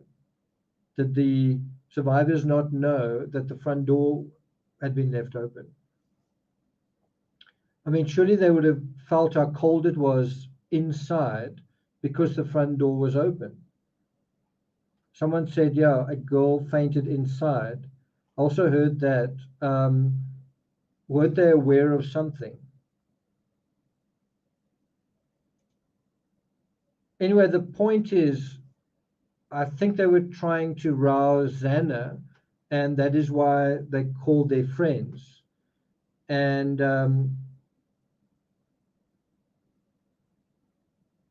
they couldn't rouse her. They were maybe knocking on the door and tried to call her phone, couldn't rouse her, and then they got worried. Multiple people talked to the 911 dispatcher. So, if it was some kind of conspiracy or some kind of agenda, then you would think only one person would talk on the phone. Multiple people, they are giving away that they're there, kind of thing. So multiple people spoke on the phone. Officers entered the residence and found the 4 victims on the second and third floors. So in other words, the officers found the victims, not the students. Now, bear in mind, they girls. In the Amanda Knox case, there's also a male that was not from there. He was not someone who lived in that house, who ultimately broke the door open. It wasn't, so there's a male who broke the door open in that case. Yeah, you have the officers entering the residence and they find the victim. So what we don't know, police have refused to reveal who made the 911 call and will not release the audio. I think that's just to protect the, it's not necessarily to protect the investigation.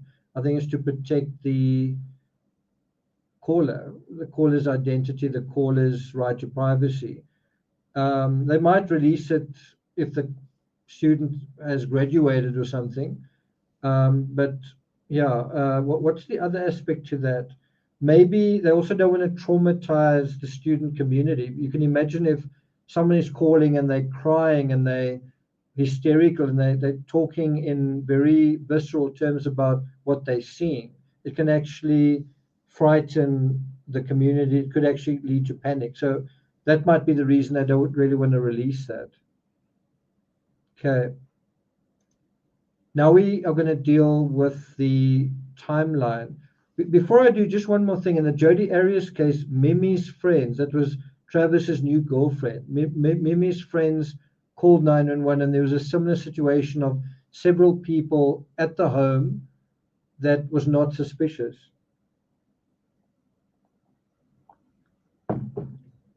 There are a few famous cases where friends were invited into crime scenes that were suspicious, and those cases have ultimately gone unsolved. I don't think that's the case here, but I do think there's a little bit of a warning.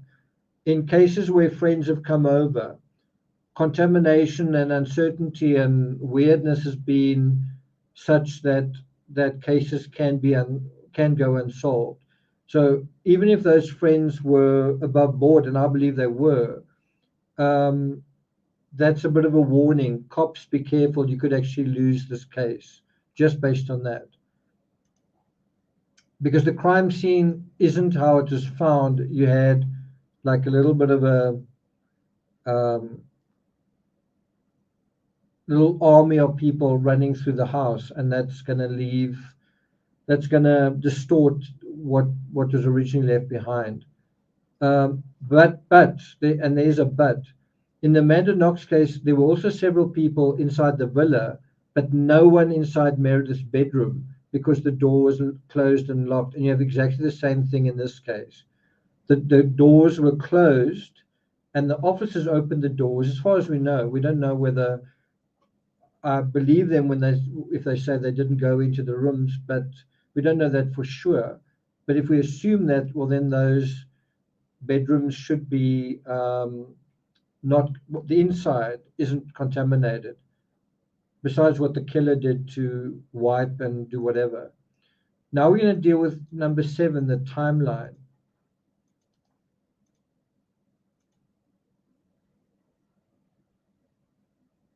The timeline. So the timeline is always a key question in true crime. The bigger question is, how far back in time do we go to start the clock? Is it months of unraveling dynamics, as we saw in the Jodi Arias case? Is it 6 weeks, as we saw in the Chris Watts case? Or just the night in question? What do you guys think? That's also quite a hard question to answer, because we're dealing with the issue of, is there one victim? Are there 2 victims?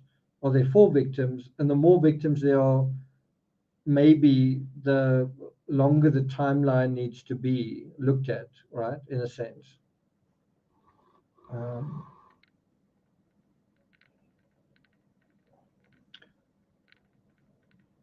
That's quite an interesting point. Sean says the beginning of the semester. I think that makes sense. SW Firefly says probably a few weeks back. Where the wind blows says recent activities. I think things like the previous party is quite important. Pauline Buckle says earlier that day.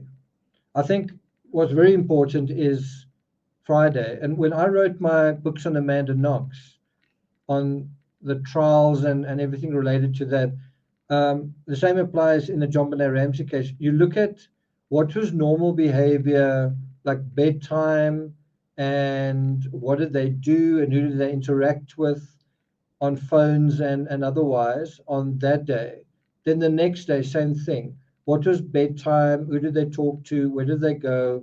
So you're kind of trying to identify a pattern of behavior in the days leading up to something. And then also, is something building up somewhere in those patterns of behavior?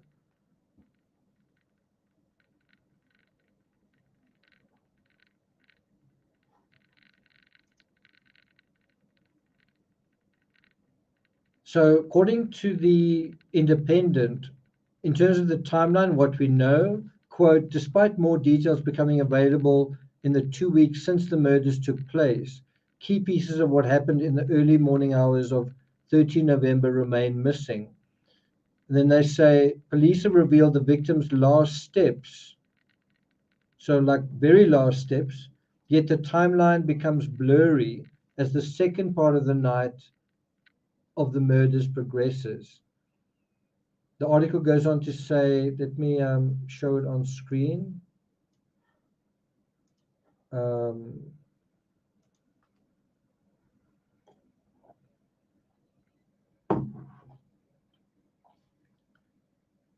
On the night of November 12, Gonsalves and Mogan spent around 3 hours at the Corner Club. Did you guys know that?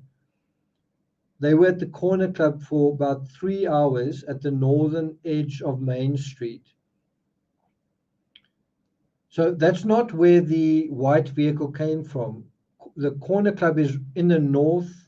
It's to the north of 1122 King Road, but it's also the kind of northern part of town.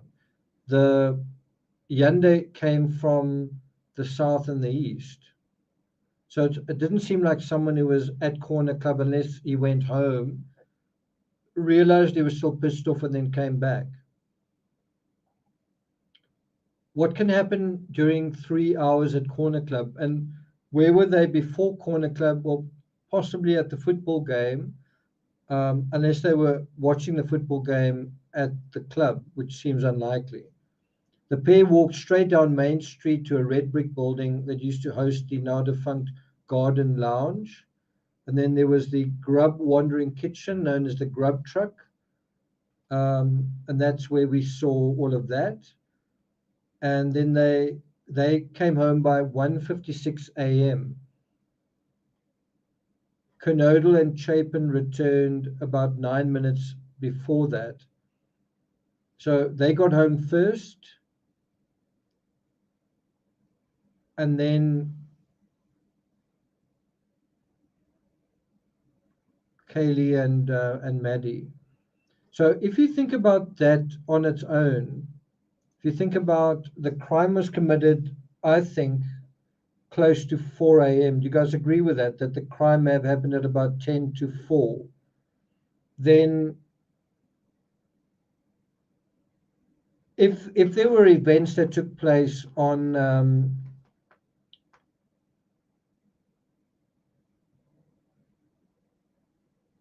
if there were events that took place that night that were instrumental in this case, then the killer spent 2 hours basically stewing in rage and deciding, I'm not going to just go to sleep and let this go. I am effing pissed off. Did you get that idea? The other thing that I think is interesting is just the fact that Maddie and Kaylee come home a little bit later. They come home, not a lot later, but they come home 11 minutes later. They're the last to come home. Doesn't that suggest, just in a very broad way, that they partied harder than anyone else in the house? And I know it's a silly argument. You could say 11 minutes is nothing. But the fact is, they came home last. Did that have something to do with the murders, that the fact that everyone else was home earlier? And so that doesn't have anything to do with the murders. In other words, did Kaylee and Maddie encounter the murderer that night, whereas none of the others did? What do you guys think?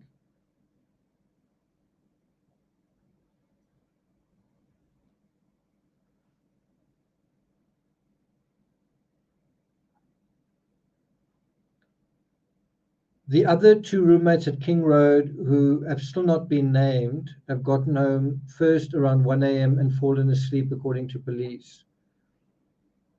Someone said, how do we know that they were sleeping? Well, you either believe them or you either believe them and law enforcement, or you don't. I believe them, because it seems like at least one of the 4 victims was attacked while she was sleeping, doesn't it? Okay, so let's continue. So this is possibly arguably the most laborious part of the investigation. If you consider how tedious and just consider this, to consider how tedious and time consuming it is to track this, right?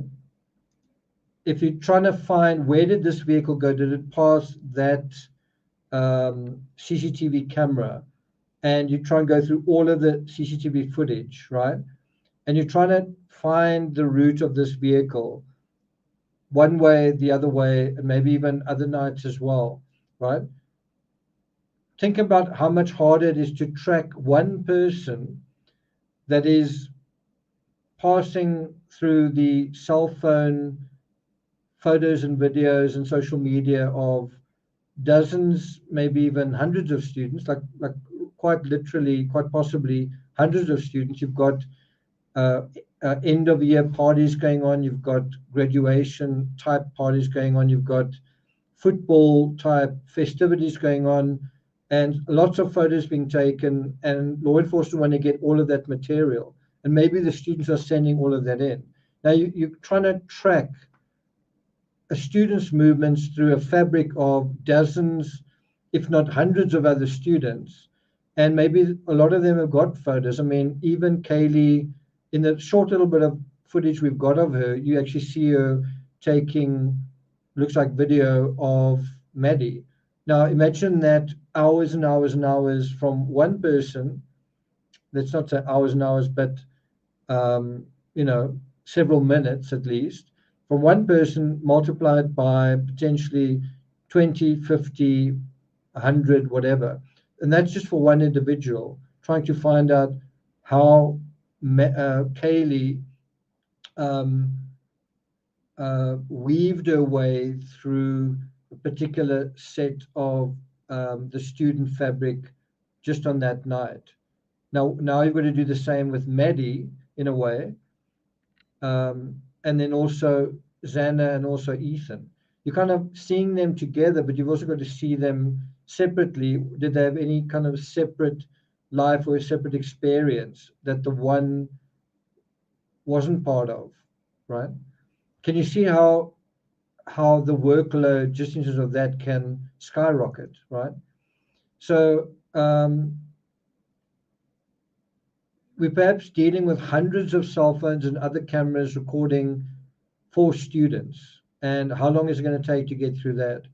So also from the article, it says, authorities believe a killer or killers stabbed Ethan Chapin, Xana Kernodle, Kaylee Consalves, and Madison Mogan between 3 a.m. and 4 a.m. So what do you guys think? Do you think it was closer to 3 a.m. or 4 a.m.?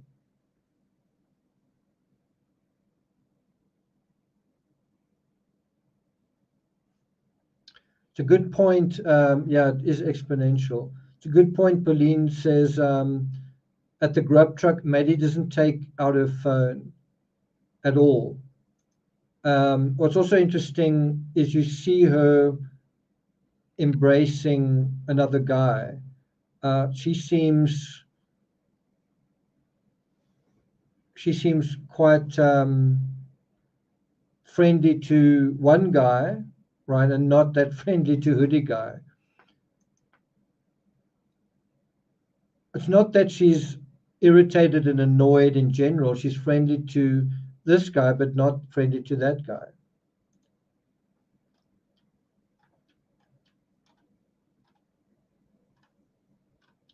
So while there are a lot of 4s here, so most of you think it was 4 a.m. I'm with you. I also think it was a little bit later.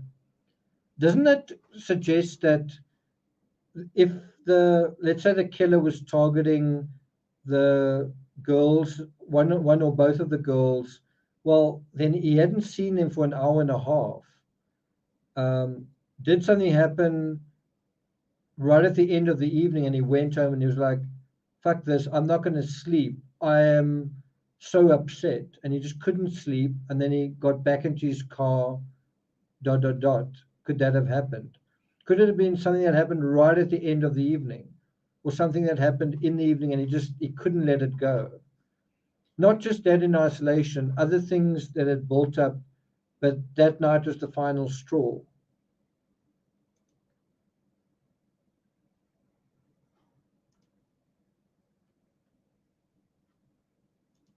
And how does it feel if you like someone and someone sort of makes it clear that they are not available, or they're not really available?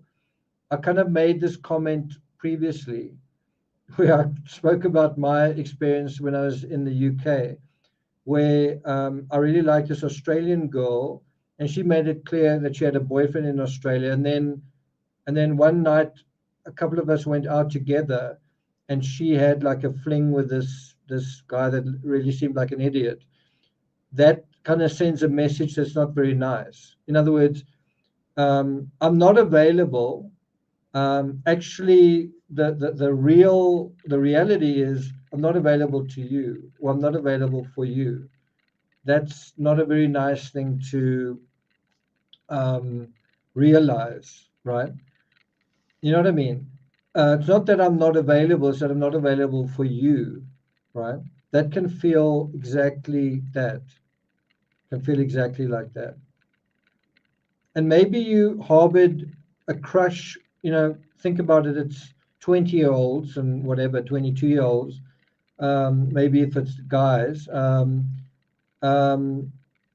you harbored a crush for all semester, and you were looking at their social media and just falling in love with these girls, and then right at the end, who knows, maybe you were rejected in a full and final way. What did that feel like? Okay.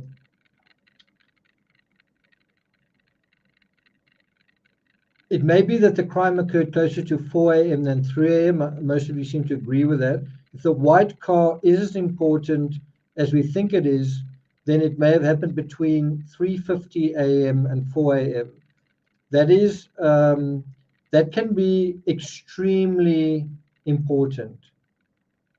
Do you guys know why? So if we say that the white car, and we don't know this definitely, we can't be absolutely certain, but if we speculate and we say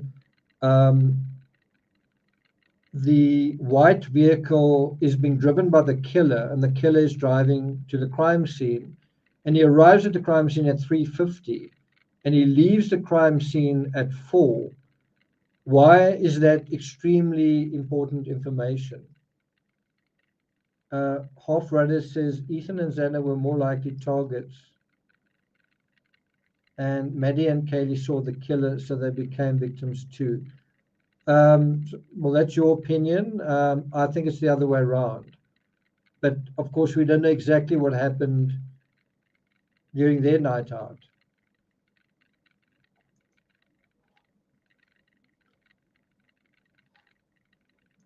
If Ethan was the target, why would the killer then elect to go upstairs, if that's true?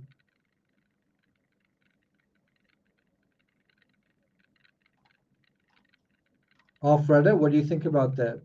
If Ethan was the target, why would the killer elect to go upstairs after that when he didn't have to? Rachel says you have to pay to be heard. No, you must just ask a question that I see. That's all. Where the wind blows is time of the crime. Yeah, but specifically in what way? How can it be really, really like almost breakthrough evidence to know that the crime happened within that narrow window? How can that help the investigation in a huge way?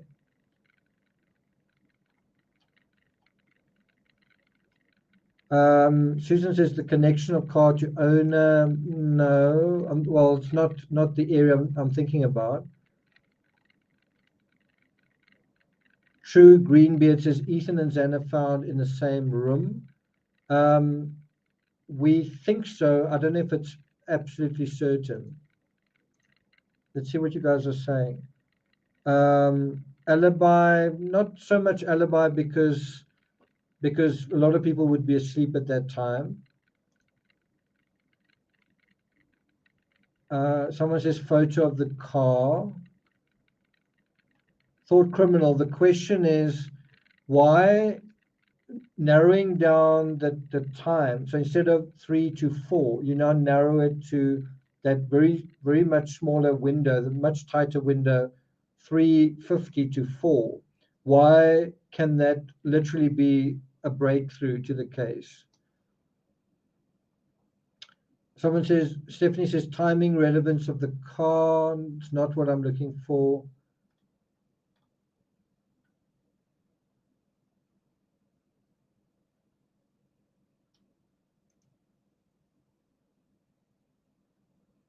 I'm surprised no one is saying what I think is quite obvious. Maybe it's not so obvious. Ted, you're getting close. It narrows the time frame. It limits the window, yes, for video, but what other evidence? Preezy says, I feel like I'm in school. Okay. So obviously you can look at cell phone pings. So you don't actually need that person's handset. You can go to the cell tower and say, instead of looking at every cell phone ping from 3 a.m. to 4 a.m., which would maybe be hundreds, if not thousands, now all you want to look at are cell phone pings between 3:50 and 4. In other words, you are closing the net on your cell phone data. You're making it much smaller, and you can then narrow your suspect field in that sense as well.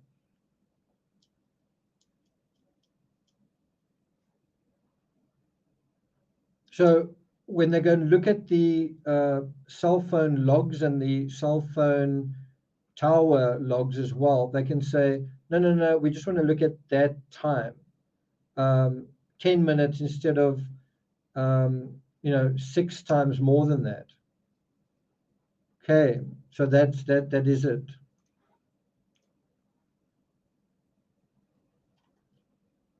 So before we get to number 8, okay, so I just want to show you this. It's the same image that's behind me, but I just want to show that to you. So let's bring it up so it's in front of me.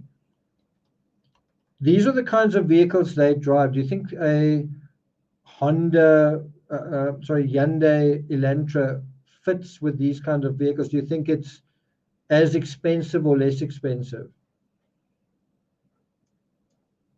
I think you can see that there's the Idaho Tower there in the back. You can see how leafy it is here.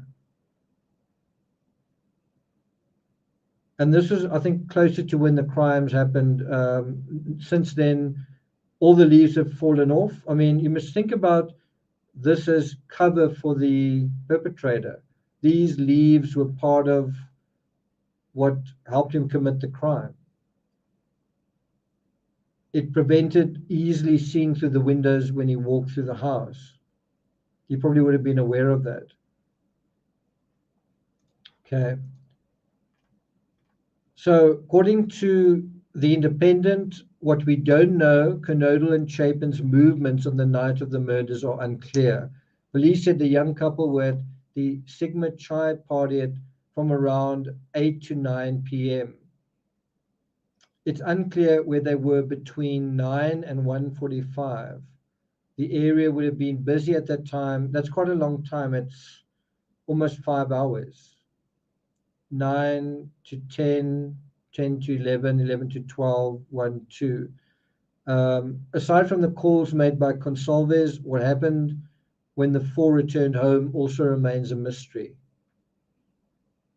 And I think that is worth mentioning. It is not known if the killer had entered the house before the victims arrived home and hid before striking in their sleep, or whether he entered the house after the students returned. So what do you think is more likely, that the killer waited in the house and maybe Xana and Ethan arrived home and the killer was there, and maybe they had a couple of drinks, and then Maddie and Kaylee arrived home, and then they had some more drinks. So the killer was already there, and maybe the killer wanted to spend the night or something like that.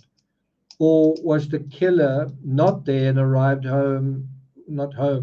there close to 4 a.m.? What do you guys think?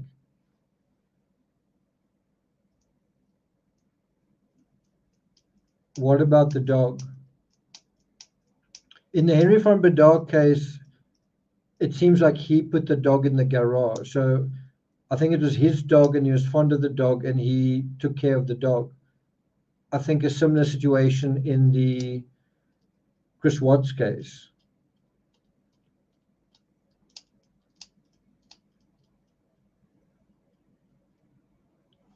Okay, so let's continue.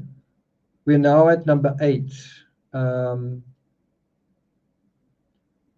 Before we get to that, it's unclear how the suspect fled the home or if he has already left Moscow. Do you guys think the suspect is still in Moscow? Is he still there? Do the police know where he is? Do the police know who he is? Number 8, white Hyundai is the most important evidence. Do you agree with that? If the white Hyundai is the most important evidence, do you think the food truck or the grub truck evidence is really that important?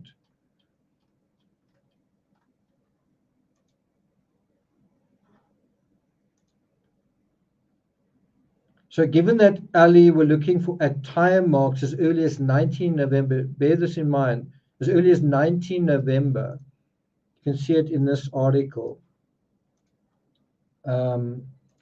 This article, tire marks, can you see November 19? So barely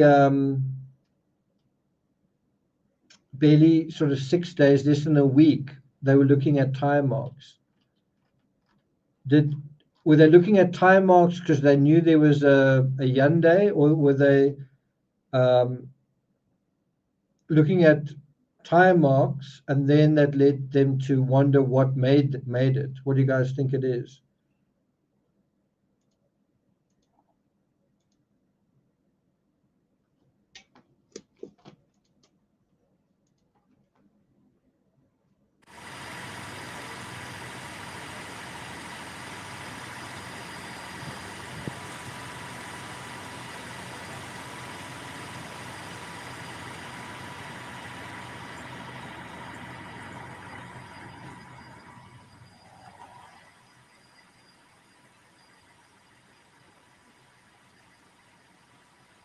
You can see she's measuring them and photographing them.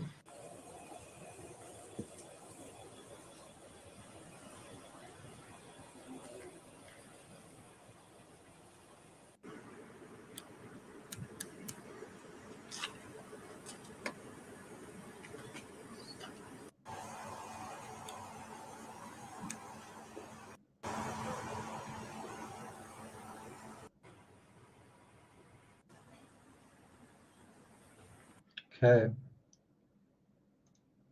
So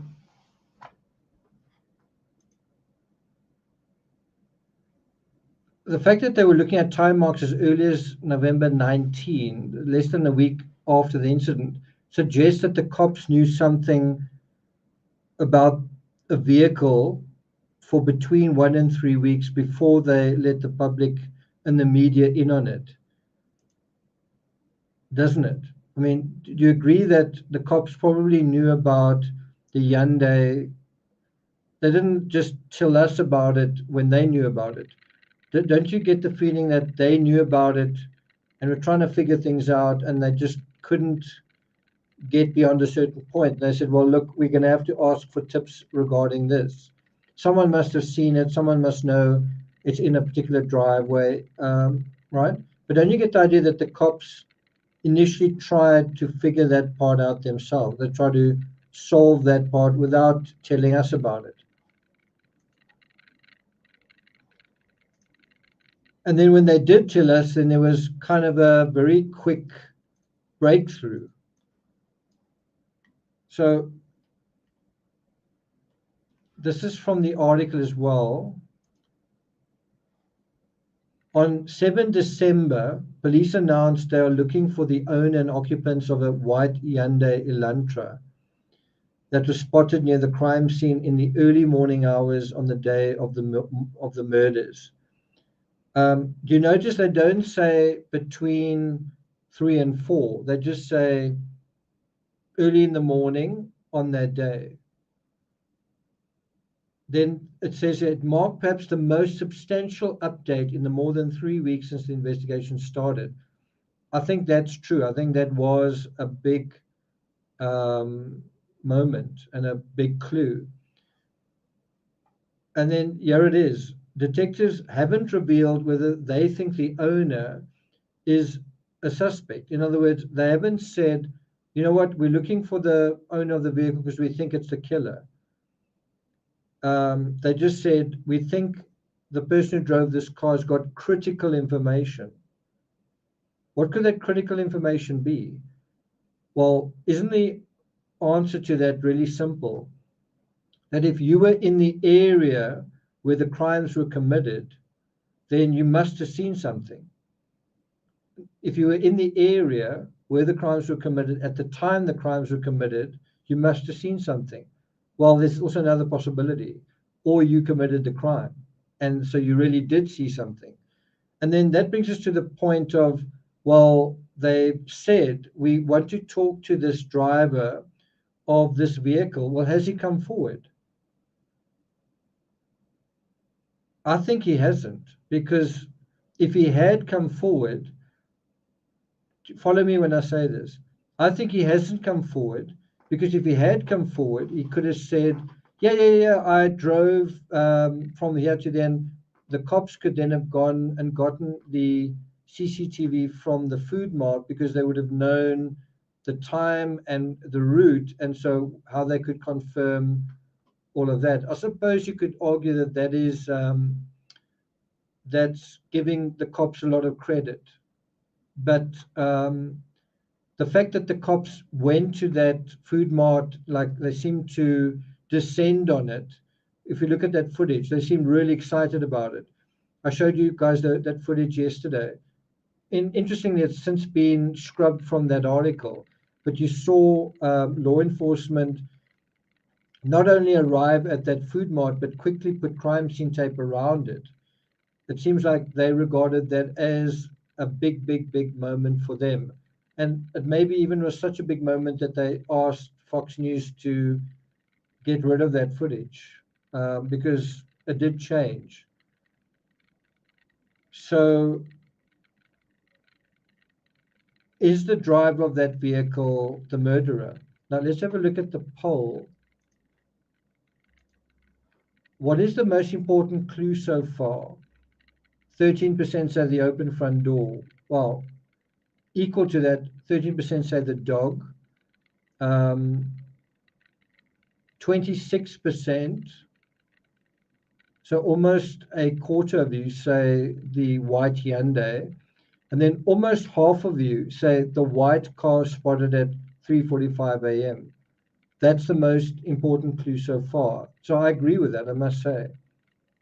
So if the white car spotted at 3:45 a.m. is the white Hyundai, and that is the most important clue, what does that mean?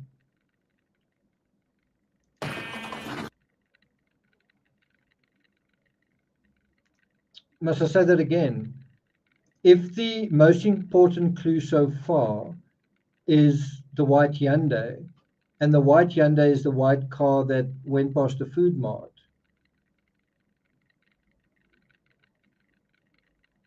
at 3:45, and you guys say that's even more important than the white Hyundai. But if they're one and the same, then what does that mean? Absolutely, it means the killer drives the car. And I think if they found the car, how long would it take to catch the killer? If they found the car, then how many people in Moscow, Idaho, drive Hyundai Elantras. And that is what makes me think there could be an arrest any day, any hour, in fact, from now. In fact, let's do a Google search right now. Idaho. 2 hours ago, scene of Idaho student slayings was somber. Okay, that's not.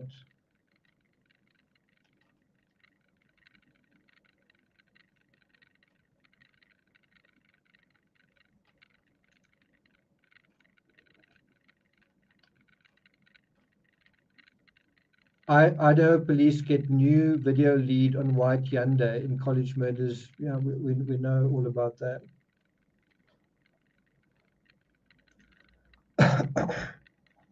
So one reason why the cops may have identified the killer, have a lot of evidence, is they may feel, well, we're still waiting for toxicology, and also we need to still go through some additional evidence. Once we've got that, then we'll start typing out the arrest warrant kind of thing. We'll start typing out that narrative. Maybe they still need to get additional CCTV, and that can take quite a while to go through. You've got to watch those hours. And okay, and there's another box load of footage to go through. And this is from there, and that's from there. That's why I played that footage at the beginning of this live from other vendors, other businesses that have handed in their footage. Remember, someone said that the police said this is the best footage we've gotten so far. Well, they would have had to go through all of it at some point. Let's see if I can play that again. It's over here. I think.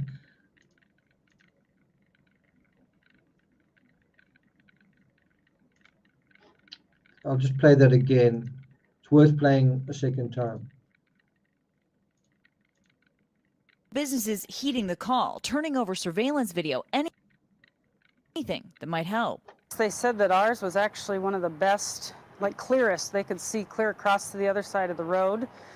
So they were kind of hopeful when they did get that footage. With new details, authorities re-interviewing residents, bringing back memories. So you've got to wonder, that lady who said we were told that our evidence is the best. I wonder who she is. I wonder what business she's from. I mean, I don't think she's the food mart clerk, right? But also the footage she's got may be very, very clear, but it may nevertheless not be. They may not find anything on that. It might be clear, but there's nothing on it. It just would be interesting to know, where is that business that they're referring to.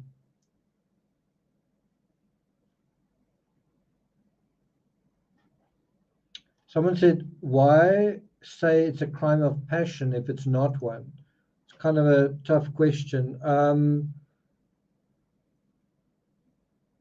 I think a crime of passion suggests that it's a boyfriend or girlfriend, and I think they don't want us to have that conversation. And maybe because it's not a boyfriend or a girlfriend, it's not expressly that. It's not one of the usual suspects, put it that way. So maybe that's why they don't want to have that conversation.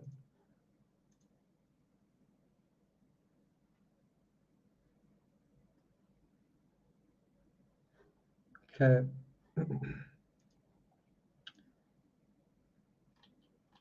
So by crowdsourcing this aspect, it led to a second clue, a white vehicle spotted on CCTV that Ali thus far hadn't gotten around to collecting, right, from this food mart.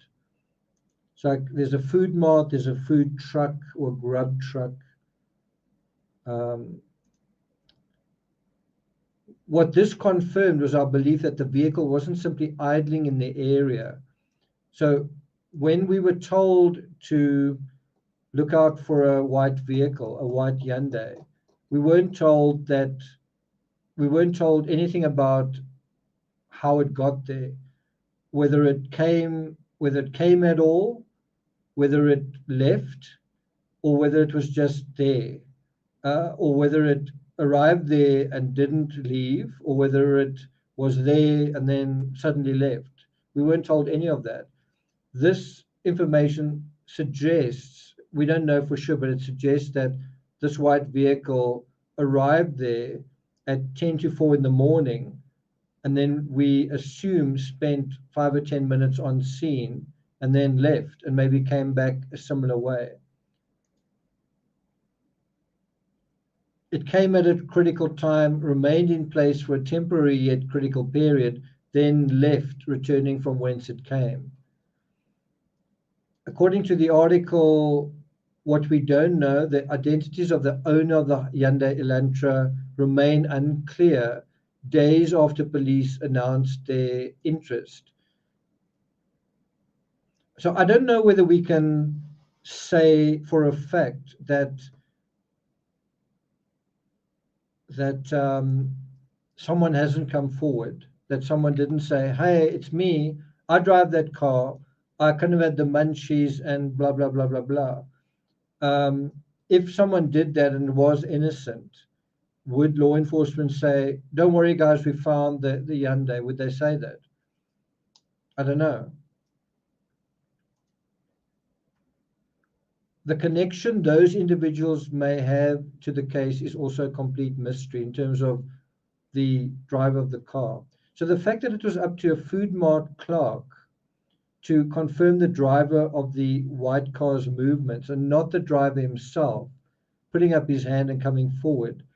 As I say, if that happened, would it really have been necessary? Would this have been necessary? This crime scene tape.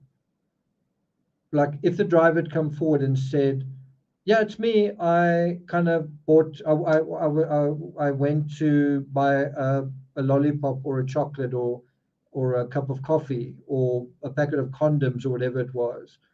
Would it really be necessary to put crime scene tape like this around the Food Mart? So doesn't this picture just tell 1,000 words that the cops really think this vehicle is important? Why? Because the driver is important. Can the inference be drawn that the driver of the Elantra knows he is sought and is hiding and does not want to be discoverable or assist in the investigation?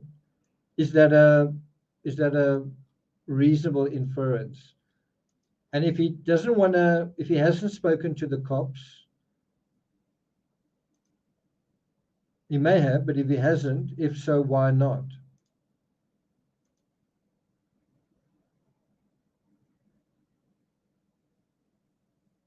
Christy says, he's not stupid to come back and say he was there. Well, if he's the perpetrator.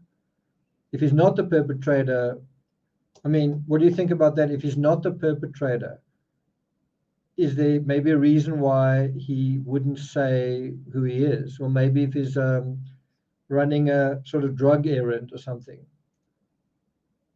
Or if he'd stolen that car, I suppose.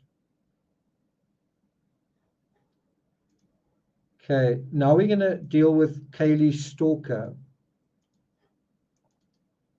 Do you guys think Kaylee had a stalker or not? Do you think Kaylee Stalker is relevant to this? Stephanie says someone's white Elantra is missing if he borrowed someone's or if it were his own.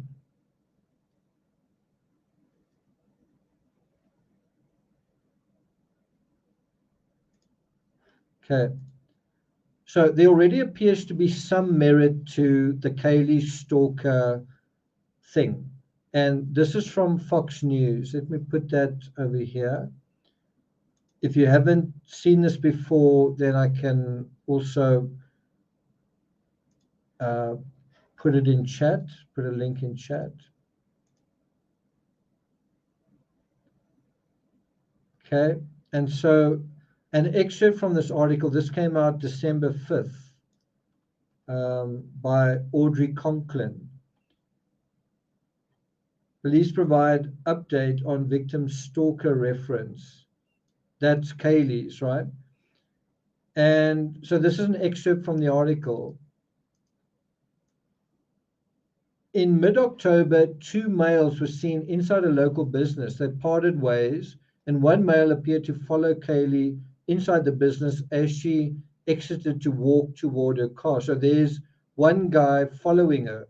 The male turned away, and it did not appear he made any contact with it. So it looked like this was in mid-October. This was 1 month before the incident. It looks like he just turned and then changed his mind, right? Detectives contacted both of these individuals and learned the two were attempting to meet women at the business, and this was corroborated through additional investigation. So one wonders, to meet women at what business? Was it a coffee shop? Was it a restaurant? Was it a bar? More than likely it was a bar. And I mean, is it that unusual that men try and meet women at university? Detectives concluded that this was an isolated incident and not an ongoing pattern of stalking. And no evidence suggests that the 2 males were involved, right? So does that kind of mean that the stalking thing is a dead end? If these stalkers were real, couldn't there be others? So if there were guys sort of hanging, but I suppose you can say those weren't stalkers, those were kids looking for chicks, kind of thing. Is a guy looking for a girl a stalker? Well, I suppose technically if you don't like the guy, then he is. But if you do like the guy, then he isn't. But I mean, isn't that exactly what you're talking about here? Were there guys that liked Kaylee, but Kaylee didn't like them, or related to Maddie or somebody else? And I think if you're a student watching this that knew them, you might know the answer to that. You don't need to tell us, but you would probably know. Kelly Sharp says it was at a store. Okay. So they were stalkers. Sorry, it's not really funny. Okay, so that brings us to number 10. So, I mean, just on the stalker issue, we can see that it might be relevant.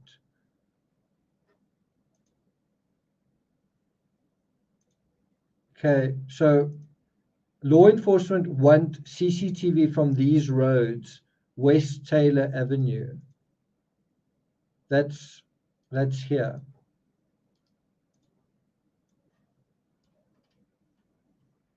There's 1122 King Road. There's Taylor Avenue, but that's going to the west, right? So early on, Ali said, we want your CCTV from West Taylor Avenue. We also want it from West Palouse River Drive. That's all the way down here. You can see I've done quite a lot of work. So there's the house, 1122 King Road. So that is West Taylor Drive.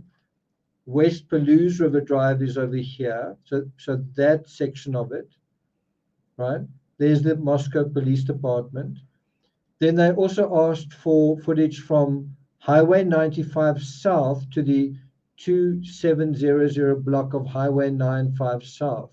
I'm not 100% sure where that is, but I would assume that it's kind of this piece here. You guys can maybe set me right, but can you see it seems like they're making kind of a square.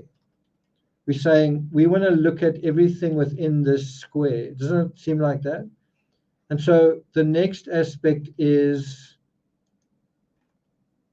the Arboretum and Botanical Garden. They also wanted footage from that area. So that's over there.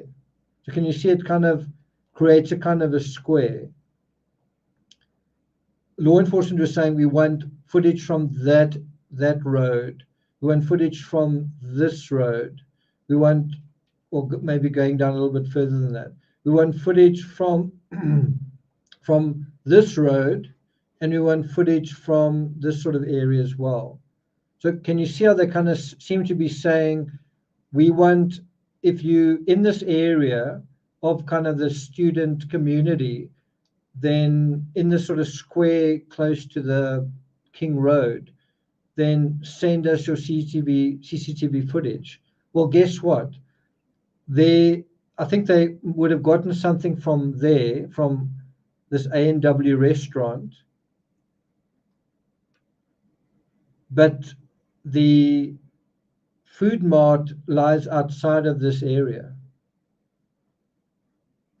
Let's have a look at where that is. The food mart is all the way out here.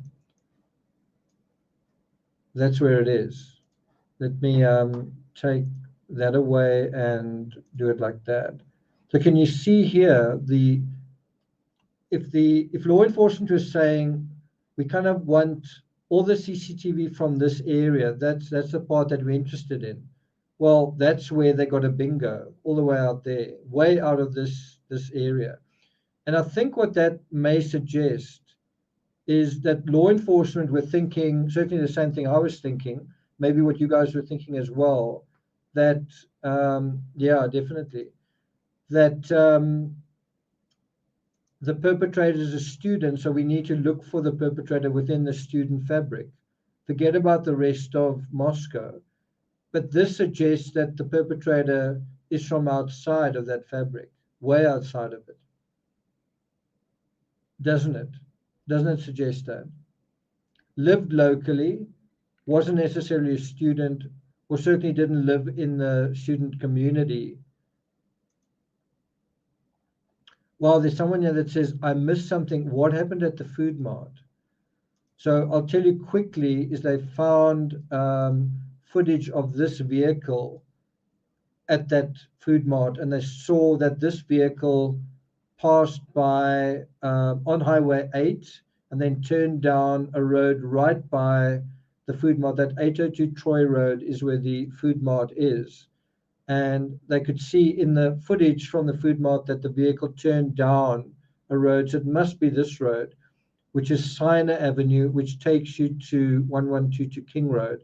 They also saw the vehicle passing by at speed and at 3:45 a.m., which is in the ballpark for when they think the crime may have been committed. Thanks a lot, Cash. Thanks for that. Cash, thanks for the cash. Okay, so this is a map that I think the law enforcement actually provided. And you can see it's kind of this square. The house is somewhere in here, I think. But you can see it's kind of that square that they were looking for CCTV from. So I think my maps may be a little bit easier to make out. Okay.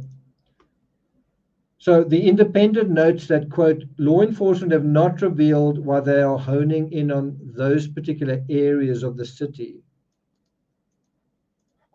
Why do you think law enforcement would be looking at those areas? Well, I think it's because they are looking for a vehicle.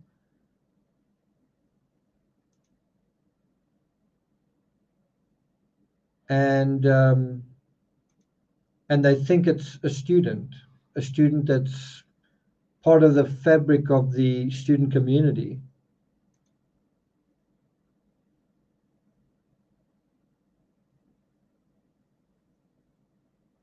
Will says, if I was driving that car and saw it on the news, I'd have driven right to the police. What if you wanted to go on holiday? Or what if you hadn't paid for citations? Maybe you wouldn't. Like maybe you've been caught drinking beer quite a few times. Maybe would you still go? Okay, so we now at number number 11. Just one more thing. So I think they were concentrating on the student community because law enforcement have assumed the perpetrator is a student. But is he a student?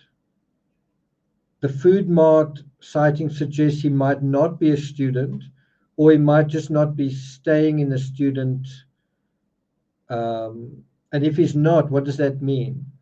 Does it mean he's not very well off?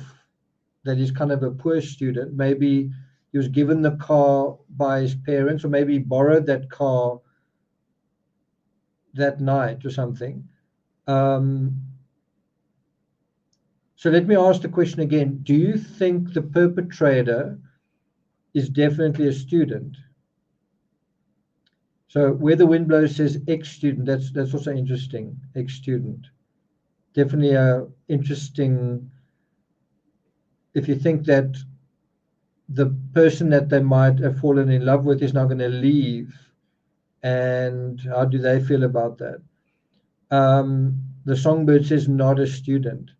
So bear in mind it could be a student, but isn't it looking like it's not necessarily a student, as somebody said here?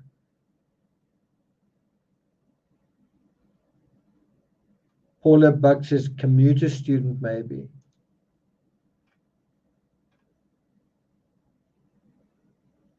JT says not a student, maybe a former student. Okay, so now we've got 2 points to deal with, then I'll be done. The killer, so this is point number 11 of the 12 questions. The killer is still on the loose. So this crime happened in the early hours of 13 November. We're already at December 15. Did any of you think we were going to get this far without an arrest, without naming a suspect? We're already a month later. How much further, how much longer is it going to take? Is it going to be a lot longer? Christy B says the killer is long gone. You mean in the white Hyundai? The killer's long gone in the white Hyundai.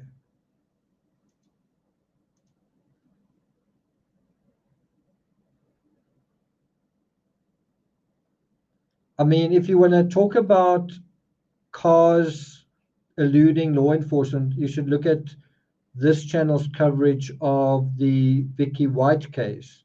I think it took 2 weeks for them to catch up to them, and they were actively ditching cars and whatever. It took 2 weeks. So think about that. If they found the car, now it's a car chase effectively. It's a car pursuit in a way. And how long could it take to play cat and mouse with someone possibly hiding a car or disposing of a car? How long could it take? Well, in the Vicky White case, it took 2 weeks.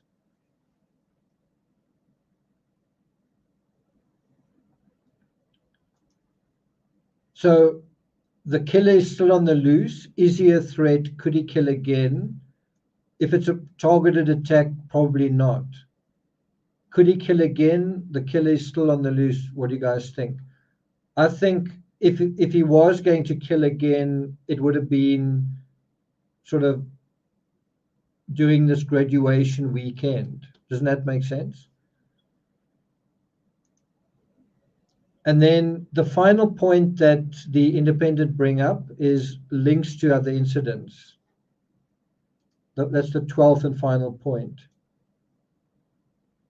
What does Kelly Sharp say? Can't find it. Kelly Sharp, where's your comment?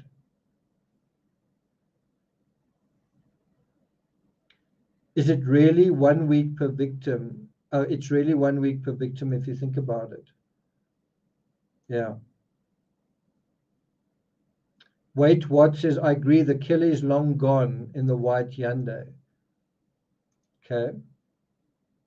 Thought Criminal says, is the university back in session? No, I think it starts, I think it's mid-January, but I could be wrong.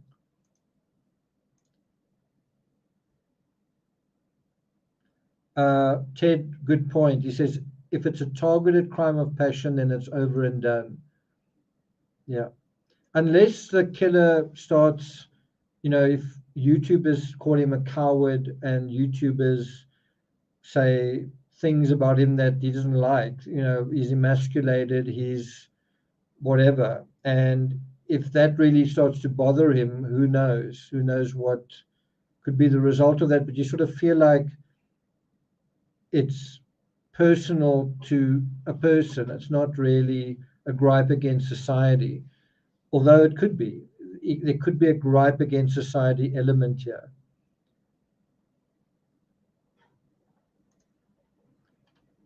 Okay, so are there links to other incidents? This is probably the trickiest and most difficult area of all, dynamics. Dynamics can be really subtle, and it takes time to uncover them. It takes time to fathom the invisible spider webs that link people's feelings to one another. Feelings, positive feelings and negative feelings. Feelings of insecurity. I mean, a lot of us hide our feelings we hide behind a mask, but we hide our feelings from the public, and we reveal them only selectively and rarely to even the people that we care about. So uncovering that's not easy. But thus far, do you guys agree? Thus far, the dynamics and incidents we have uncovered don't appear to be material. They could be. Now, if you think about the Delphi case, do you remember? And I think it's really good intertextuality where you say that there's a game, like an information game being played between law enforcement and us, where someone is exposed in the media, in this case, Keegan Kline, but at the same time, we're told, no, he's not a suspect. Look where we are now. Hasn't Keegan Kline kind of been someone who is relevant to the Delphi case? So him appearing in the media, hasn't that been putting pressure on him, and hasn't that pressure worked? And so law enforcement never said Keegan Kline committed this crime, but they have, perhaps by telling the media certain things, they've allowed Keegan Kline to feel the heat, as it were, right?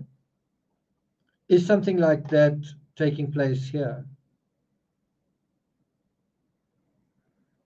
Randy says, I never heard that the killer was driving the white car either. Yeah, they haven't said that.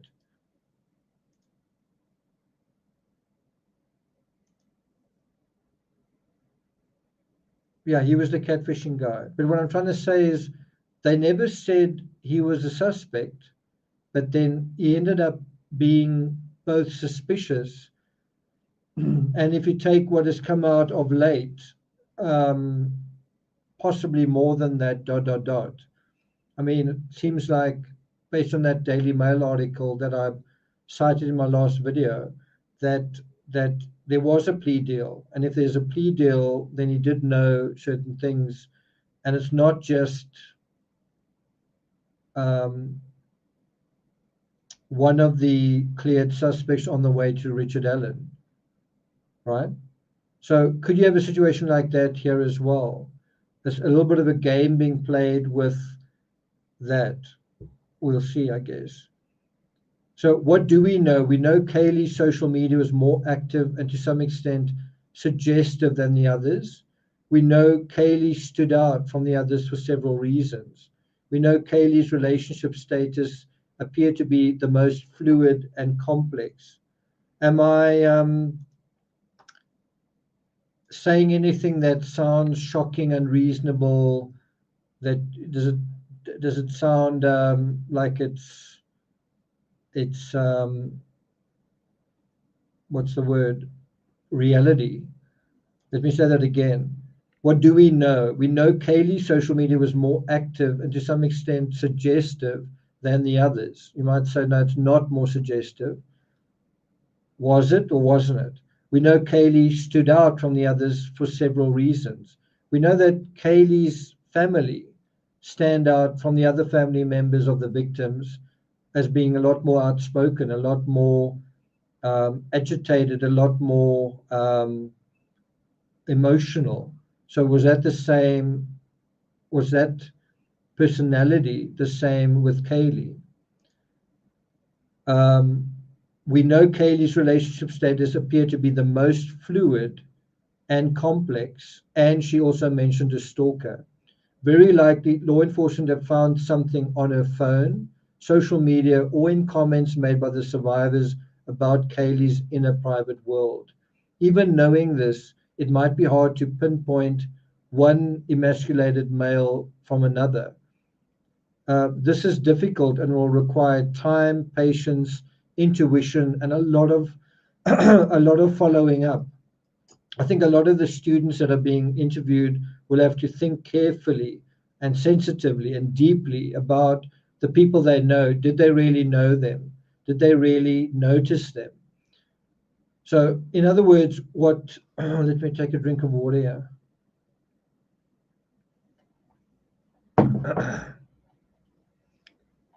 So, in other words, what we can expect, in other words, what we're probably looking for, are a lot of hoodie guys and hoodie guy scenarios all over the place, in the clubs, in some of the parties, the same kind of hoodie guy scenarios repeated in different setups and situations, and going down all of those dead ends until they knock on the right door.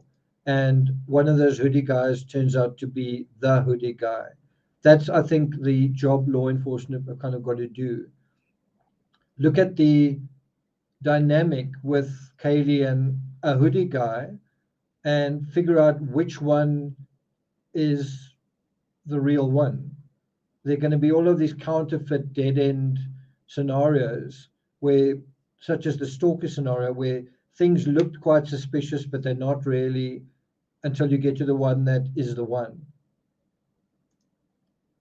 In my opinion, it is going to be caught quite soon, before Christmas, which makes it within the next 9 to 10 days. So that's barely more than a week.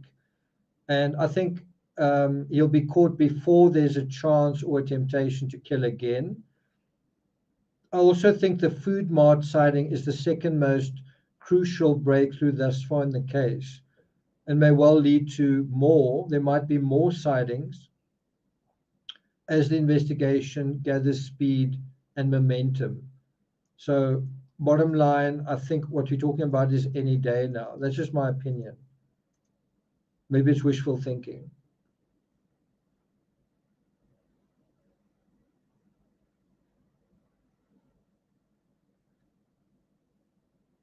Jack's my name says, they said occupants of Elantra may have critical information, and we know it was in the vicinity. Yeah. So you know what that tells you is they have some other source. So besides the Food Mart clerk, they have some other source for that Hyundai. That would be quite interesting to know. Is it another CCTV? Is it in someone's camera footage? Is it something somebody said? What is it? It would be quite interesting to know. That's right, 4 to 6 weeks for forensics. So another week and a half for the toxicology to come back, at most.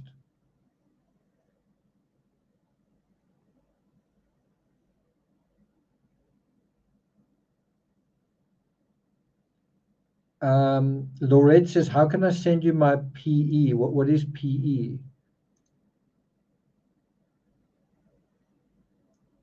Teresa says the cops don't have anything. There will not be an arrest anytime soon. So you think the Hyundai is not anything?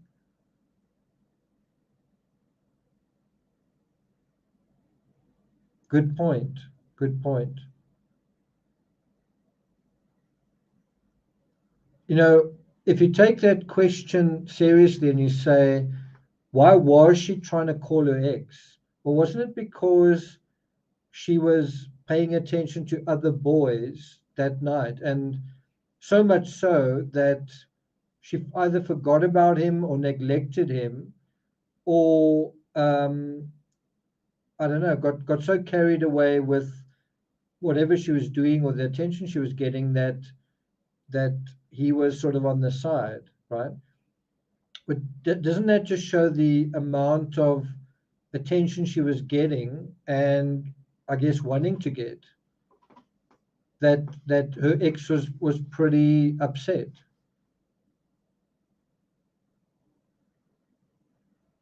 Rachel says Kaylee wasn't flirting. It looked like Maddie may have been. And I think some guys get the wrong idea or get funny ideas when they see someone, especially someone attractive, that looks drunk. I mean, they think maybe there's a chance. Maybe, like, I would normally never have a chance, but maybe I have a chance now. Anything that figures into a student's thought pattern. Rachel says, no, Maddie was not flirting either. Okay. So I think that's it from my side. Remember what I said at the beginning of this live stream. We've got to not see the we've got to be able to see the woods for the trees, right? In terms of, we've got to be able to see the bigger picture.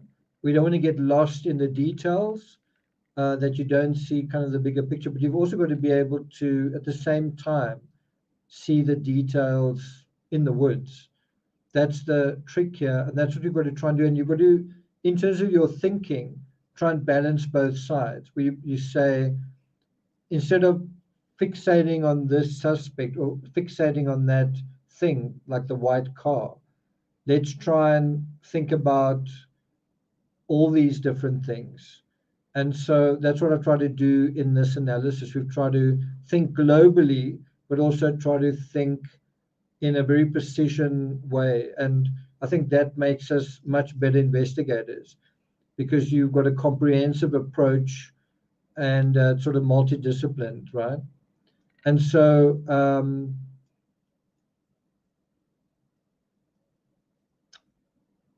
yeah, I think to me the bottom line is, it seems obvious, but you've got to be careful being arrogant saying that, but it seems obvious, doesn't it, that the white vehicle is a major breakthrough after 3 weeks kind of thing.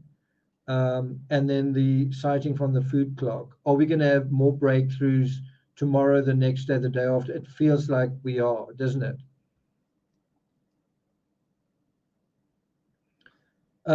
That's such a good point. The solution is in the many details coming together, integrating all the details, also knowing how to integrate them, how to find the signal through the noise. So you need to pay attention to some of the noise in order to navigate. You know, if you see these lines behind me, these lines of police tape, it's almost like that. You've got to find the golden thread through the noise of leaves and trees, right?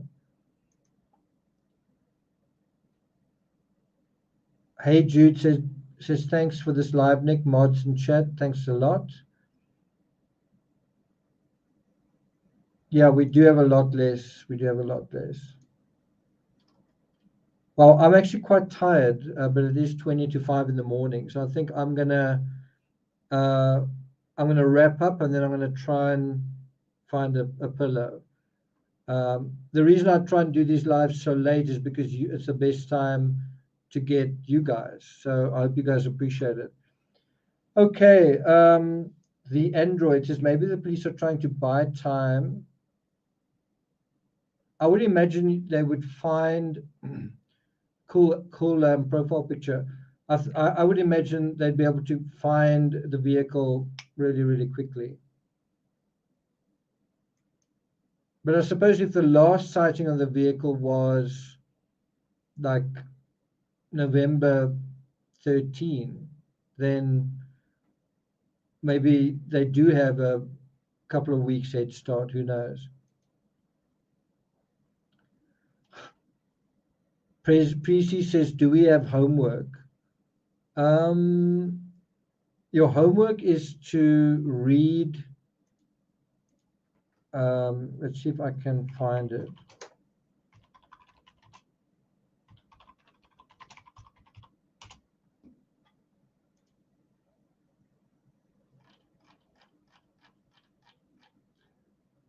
Your homework is to read about the Van Breda murders and see what you think. See how intertextual it is to this.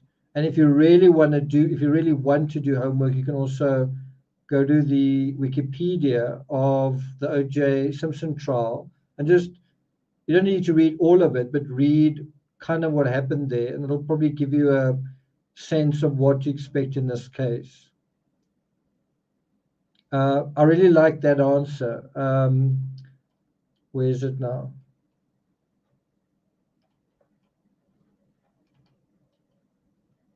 I really like that answer. That's cool. Van Breda. So I put a link in chat. It's Van Breda, like that. And his full name is Henry Van Breda. It's the axe murders. But I put a link in chat to the Wikipedia page. So there you go. That will give you a little bit of Van Breda. Yeah, no, not quite that. Terry says, thanks everyone. Sorry I've been in and out again. I'm honored to be part of this amazing community with all of you. Great having you here, Terry. It's also, we feel very glad to have Stephanie here, despite her being injured. Is Sharon still here? But good to have all of you guys here. Pauline, SW Firefly, Mel Stillett. Wow, Prezi says, I watched the entire trial live in 1994. Really? Wow, okay. So then you don't need to do that. But you can read about Henry Van Breda if you really want homework. Kelly Sharp says 25,000 people in that town. That's a quarter of the people at a football game at the college here where I live. They'll find the car if it's local. That's a good point. Thanks, everybody. Thanks, everyone, for being here. I put up an update on the Delphi case. Check it out if you haven't already. If you're watching this on replay, remember you can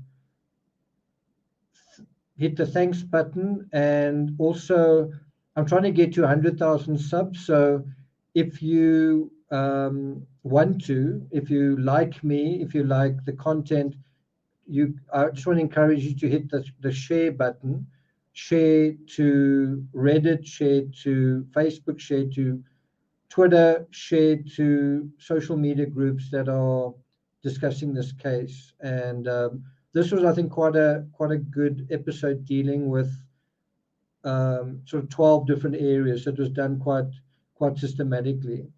Thanks a lot welcome to our new member, Suzanne. Welcome. I will be doing a Van Gogh thing. I need to do one probably within the next weekend or so. So I'll probably do something like that. Okay. I also want to do for members only, I want to do a recap of this year where I'll just talk about the trials and tribulations, the ups and downs, the triumphs and tragedies of this year. So that'll be probably in the next week or two as well. Okay, guys, all the best. I hope your festive season is sort of ramping up. Remember, if you're feeling overwhelmed or whatever, just, put yourself on a bit of a social media diet. You don't have to watch everything all the time. Choose your content creators with discernment. And also unplug a little bit, go and walk your dogs, breathe the fresh air, and feel the sunshine, right? Good to chat to you, and let's hope we're going to see a result in this case sometime soon. Take care, guys. See you guys next time.